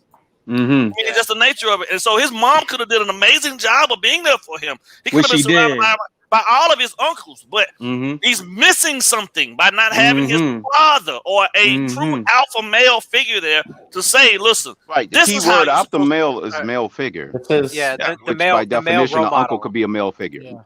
Yeah, well, I mean, it could even be a sibling. There was that Disney movie they made not too long ago about the the Clemson guy. Yeah. Clemson, I think he was a safety or something like that. Clemson player that took care of his younger brother and even brought him on campus. All right, we're about to hit 3 hours here. I got to get out of here. So, let's get some final thoughts. I'm gonna start from the bottom and work myself up. I'll start from worst point to the best points. So obviously I'm starting with you, Pyro. Go ahead. How about this? Is that Lion, bro? Is that because is that Sharif? Aslan? Pornhub King right there. Oh Lord! I don't watch Pornhub. I'm going. You should see the size of Pyro's right arm. Only bro. fan. I'm a lefty. So. Pyro's right arm looks like he detached it from Tua's body. He says he's a lefty. He says he's a lefty. So me and Tua got something in common, right? Well, no, Tua's actually a righty, right? I know, but I'm For just most saying, things, yeah. For most things, Yeah, he for said. most things. For most things. But just the, I put up the Lion profile because what Balling was saying, like, we're hunters and shit. So I just got a little Sharif flashbacks about us calling us lions and shit. So I was just like, damn, that's Sharif was on point with As something, long as right? you're not putting Aunt Lily up there, we're good, bro. Oh, peace. All right, let's hear your final thoughts, bro. But hold on. Before you start, I want to say, everyone in the comments, we've all been consistent up here. You have to take what the women are saying at face value. Yeah. Just like Yep. Sean Watson is innocent until proven guilty. Right. The most important thing is neither the truth, neither one has been shown to be untruthful yet. So you guys stay in the middle. Yeah. Okay. Yep. Anyways, it's Switzerland, baby. It's Switzerland right now, baby. Right there, you go. The Swiss don't make just good chocolate; they're good at staying neutral. All right, Pyro, go ahead. But it's just that since we was talking about this Deshaun Watson, we got down to the the nitty gritty and stuff about this stuff. It's like, should we trade for this? If he clearly has a problem, and to bring this, bring that to Miami where there's a lot of temptations going down around here. It's just like, is it worth it? That's what I'm thinking right now, because you really don't want to, because you're giving up assets plus a player for this guy, and then when he turns around and kind of, I know you can cover it up, but still, it's just like, damn, man, you kind of don't want to. Yeah, it's risky, man. You're playing with fire right now. You're really playing with fire, and with Tua, shout outs to him. I know he, obviously he has to have something going on with his life too, but Tua, compared to Watson, he's not, he doesn't fall for the temptations as much as Watson. So I just feel like it goes towards Tua's favor to invest with Tua more than Watson. I know he has the experience. It's just like that. It's a huge problem with me when it comes down to this decision making right now. But whatever happens, I'm with the team. I'm with the logo. Just that's just something that I took from this conversation. But fins up. Pete donates $4.99. He said, "Reason we can't sleep, bro. Big day tomorrow. Feels like a test day for me, and I'm not playing." Well, find solace in the fact, Pete, that tomorrow they're just doing like testing and stuff. Pads probably won't be coming on till like Thursday-ish, I'm thinking. Right. Yeah. I was even told Wednesday might be like drills and stuff. So like, don't expect real pads till like Thursday. So find solace in that. May the games begin. We gotta ramp up. Yeah. All right, Cash. Your thoughts, bro. I'm all in on Tua. I'm not going to be naive, and I know that Watson has the baggage, this is that and the third, but on the field, Watson is exactly what we would all be drooling over if Tua turned into. So I wouldn't mind Watson, but I could definitely understand, why I would want to stay pat. Of course, Tua, I believe in him, liked him since college. He's on a rookie contract, offers lots of flexibility with, the cap. If you get Watson, we're going to be locked up. And me personally, I really don't trust Breer with contracts and free agents and stuff like that. I'm good with the draft. I'm good with developing players, but we seen what they did with the free agents last year, right? Like 6 of them gone. We wasted like damn near $80 million for nothing. Yeah. So that stuff. So if we get lots, we're going to be locked up for the next couple of years, and it's really going to be all on Watson, and then seeing what we got from there. So I think Tua is the best bet. I think he deserves the year. I don't think he was that trash to where he just got to go right now. He definitely flashed. He showed some good things last season. Not everything was perfect, but he was a damn rookie, right?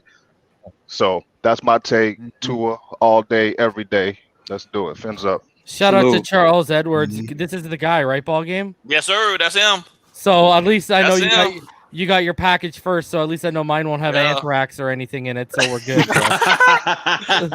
Firework, man. Firework. Yeah, man. Firework. I saw Richmond's too.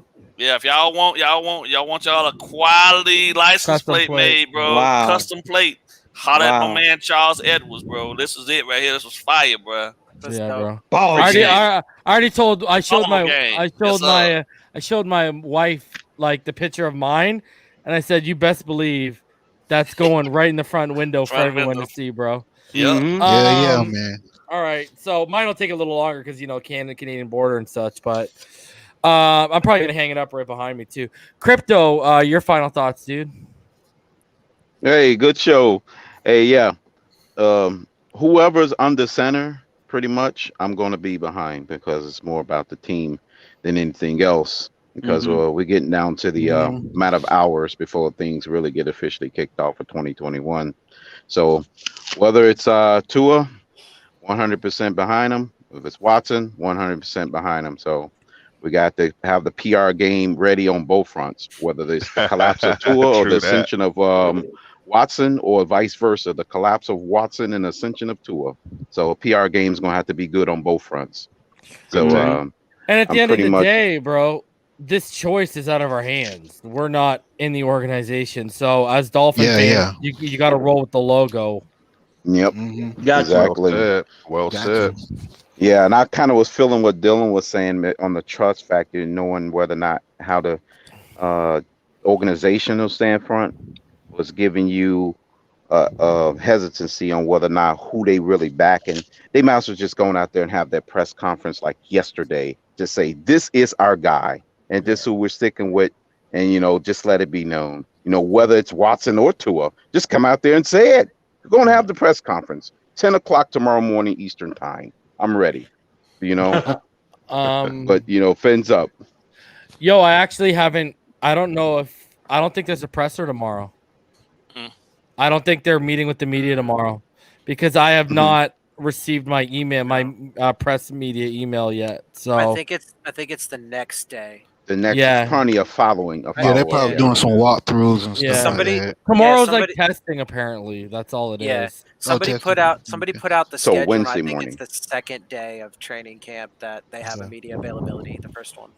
All right. Is both are both of the top brass going to be doing it, or more like it's just all it said? be All it Greer? said was Flores. Well, all it said was Flores. When I get my media availability, it tells me who there. like players and coaches like who's going to be talking. So I'll let you know when I get it because I'll be going live tomorrow night, even if only for an hour and a half. Logan, appreciate the donation today, bro. Let's get some final thoughts. Yeah, man. Appreciate your show. Appreciate what you do for this community, Miami Dolphins community, giving us news, man. So I don't mind supporting anything like that. So very thankful for you. Thanks for having me up here. So, I mean, my opinion on the whole thing is like, I just think it's way too risky to go with Watson. We just need to stick with Tua and just let it go at this point because there's just so much unknowns going on with Watson and his situation. I know that the NFL hasn't suspended him, but like our luck would be, we get him, and then more stuff comes out, and then you had the two women that filed that police report. I mean, I don't know what can come out with that. I'm not, I just think we should stick with Tua and just move forward, man. And wait till next year. If it doesn't work out, wait till next year because Aaron Rodgers is unhappy. Maybe we can get a year or two, just like Tampa Bay has done with Tom Brady. You never know. But I personally think Tua is gonna pan out. So, anyways, man, fins up, and yeah, they're here. Sure. Healer, your final thoughts, buddy. All right, man. Well, in my opinion, I believe we should walk into this season with Tua personally. I like the Deshaun Watson idea. I like him coming in and having this top 5 quarterback come in. I see a lot of risks, as Logan was saying, with this whole situation. And I feel like Tua hasn't showed everything that we got to see yet. He's got way better receivers now. He's got And he's got hopefully a better offensive line. So we're gonna see that pans out, man. But I really hope that Tua does way better this season, and I hope that he shuts a lot of people up. I hope he walks into the season doing the best that he can, and that's pretty much it, man. Fins up. Boom. Todd, your final thoughts. Reason, thank you again. I just can't stress how much I love the show and everybody and all the interaction. I appreciate all of you. Again, I just can't wait for this to be over because fundamentally we're all rooting for the same thing. We all want the same thing. I've just felt like Tua's lack of success needed a little more context than it gets. Watson's success, in my eyes, deserves a little more context than it gets. So ultimately, we end up bickering over something that we're all just looking for the best quarterback we can get. I just feel like, the resources you have to give up for Deshaun make it just nowhere near worth pulling the trigger. I'm ready to roll with Tua. I'm convinced that we will be pleasantly surprised. He's the perfect trigger man for the offense that they've constructed now.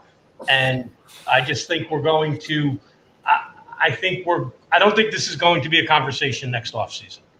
I think we're going to be happy and we're going to have a Pro Bowl to all pro quarterback for a decade. Martin, final thoughts.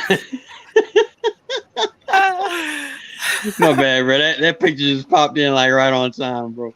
Yeah. Look.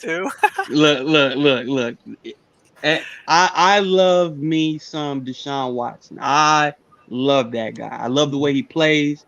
I love what he's been through. I love what he's accomplished his entire football career from Gainesville High School in Georgia, Clemson, and now with the Texans with the NFL. Love Deshaun Watson. I don't like his situation at all as far as how it's looking and what we're willing to give up to acquire him, plus the baggage that's coming with that. That's what I don't like. And I don't think the Dolphins should jeopardize themselves knowing that Tua can still potentially prove that he is one of the more serviceable quarterbacks in this league.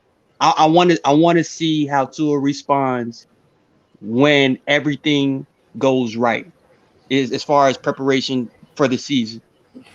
He's gone through it. I believe we need to honor the fact that Tua is our quarterback at this moment in time.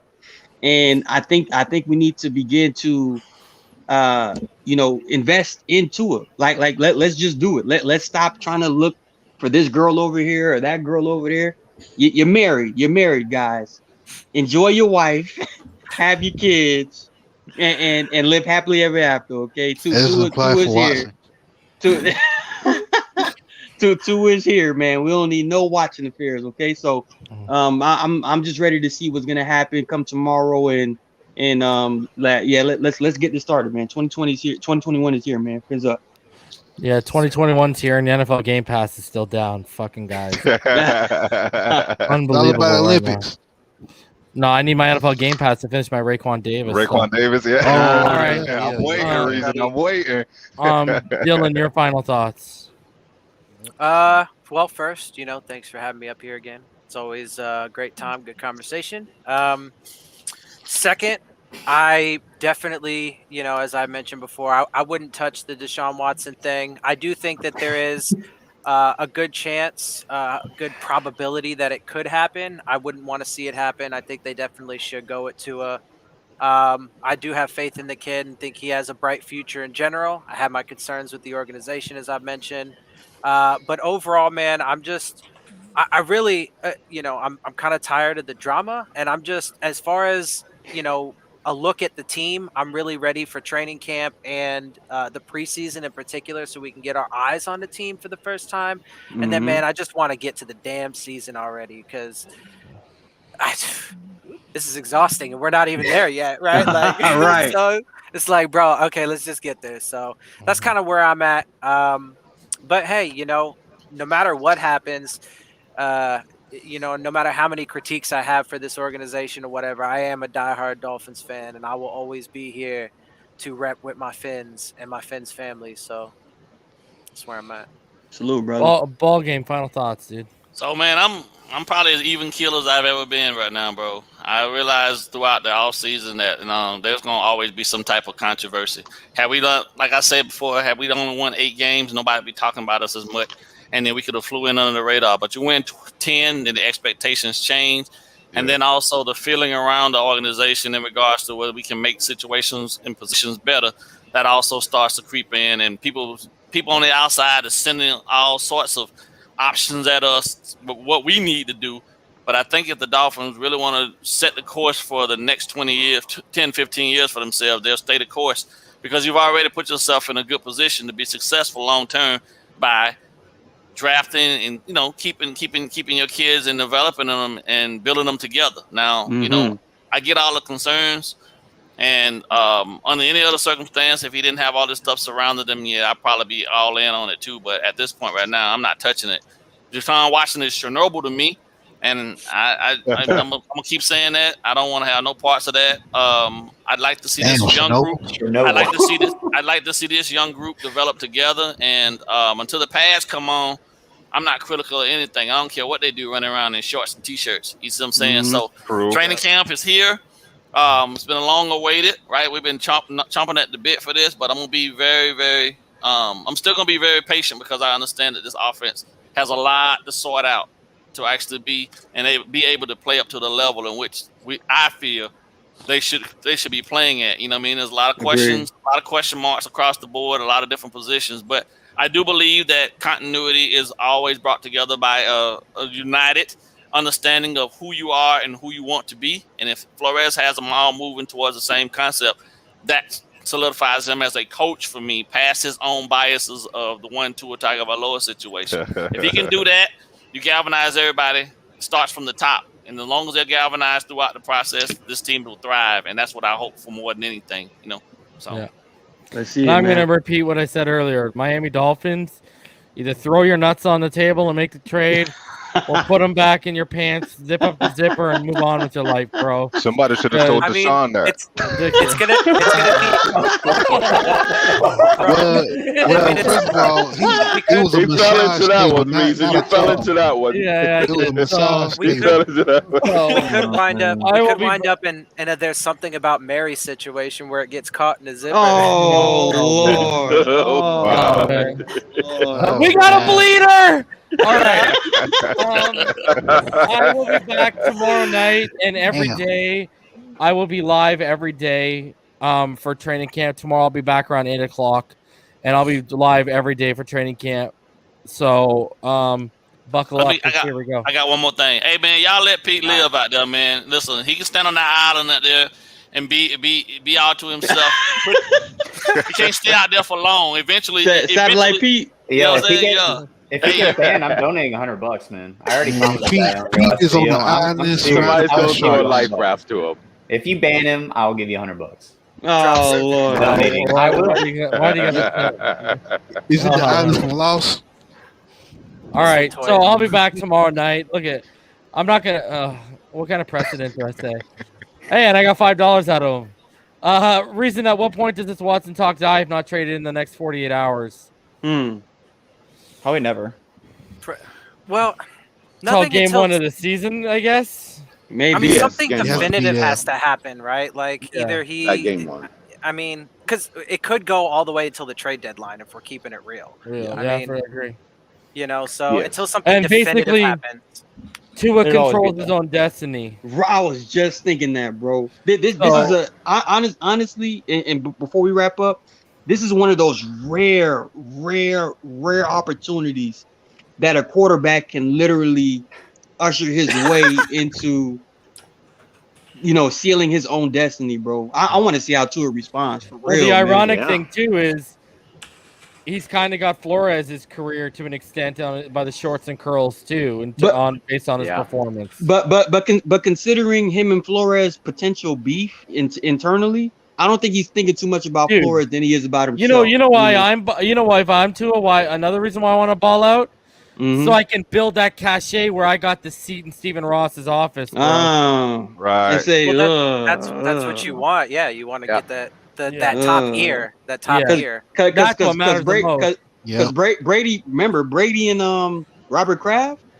I mean, they were kissing each other's cheeks before every game and stuff, bro. So I mean, Oh Lord, it is what it is. And I just want to say this: I'm not a sellout. I'm not gonna sell someone's freedom of speech out. So I will not ban Pete for $100. At least you ain't gonna be that cheap on more. That's gonna be more than 100.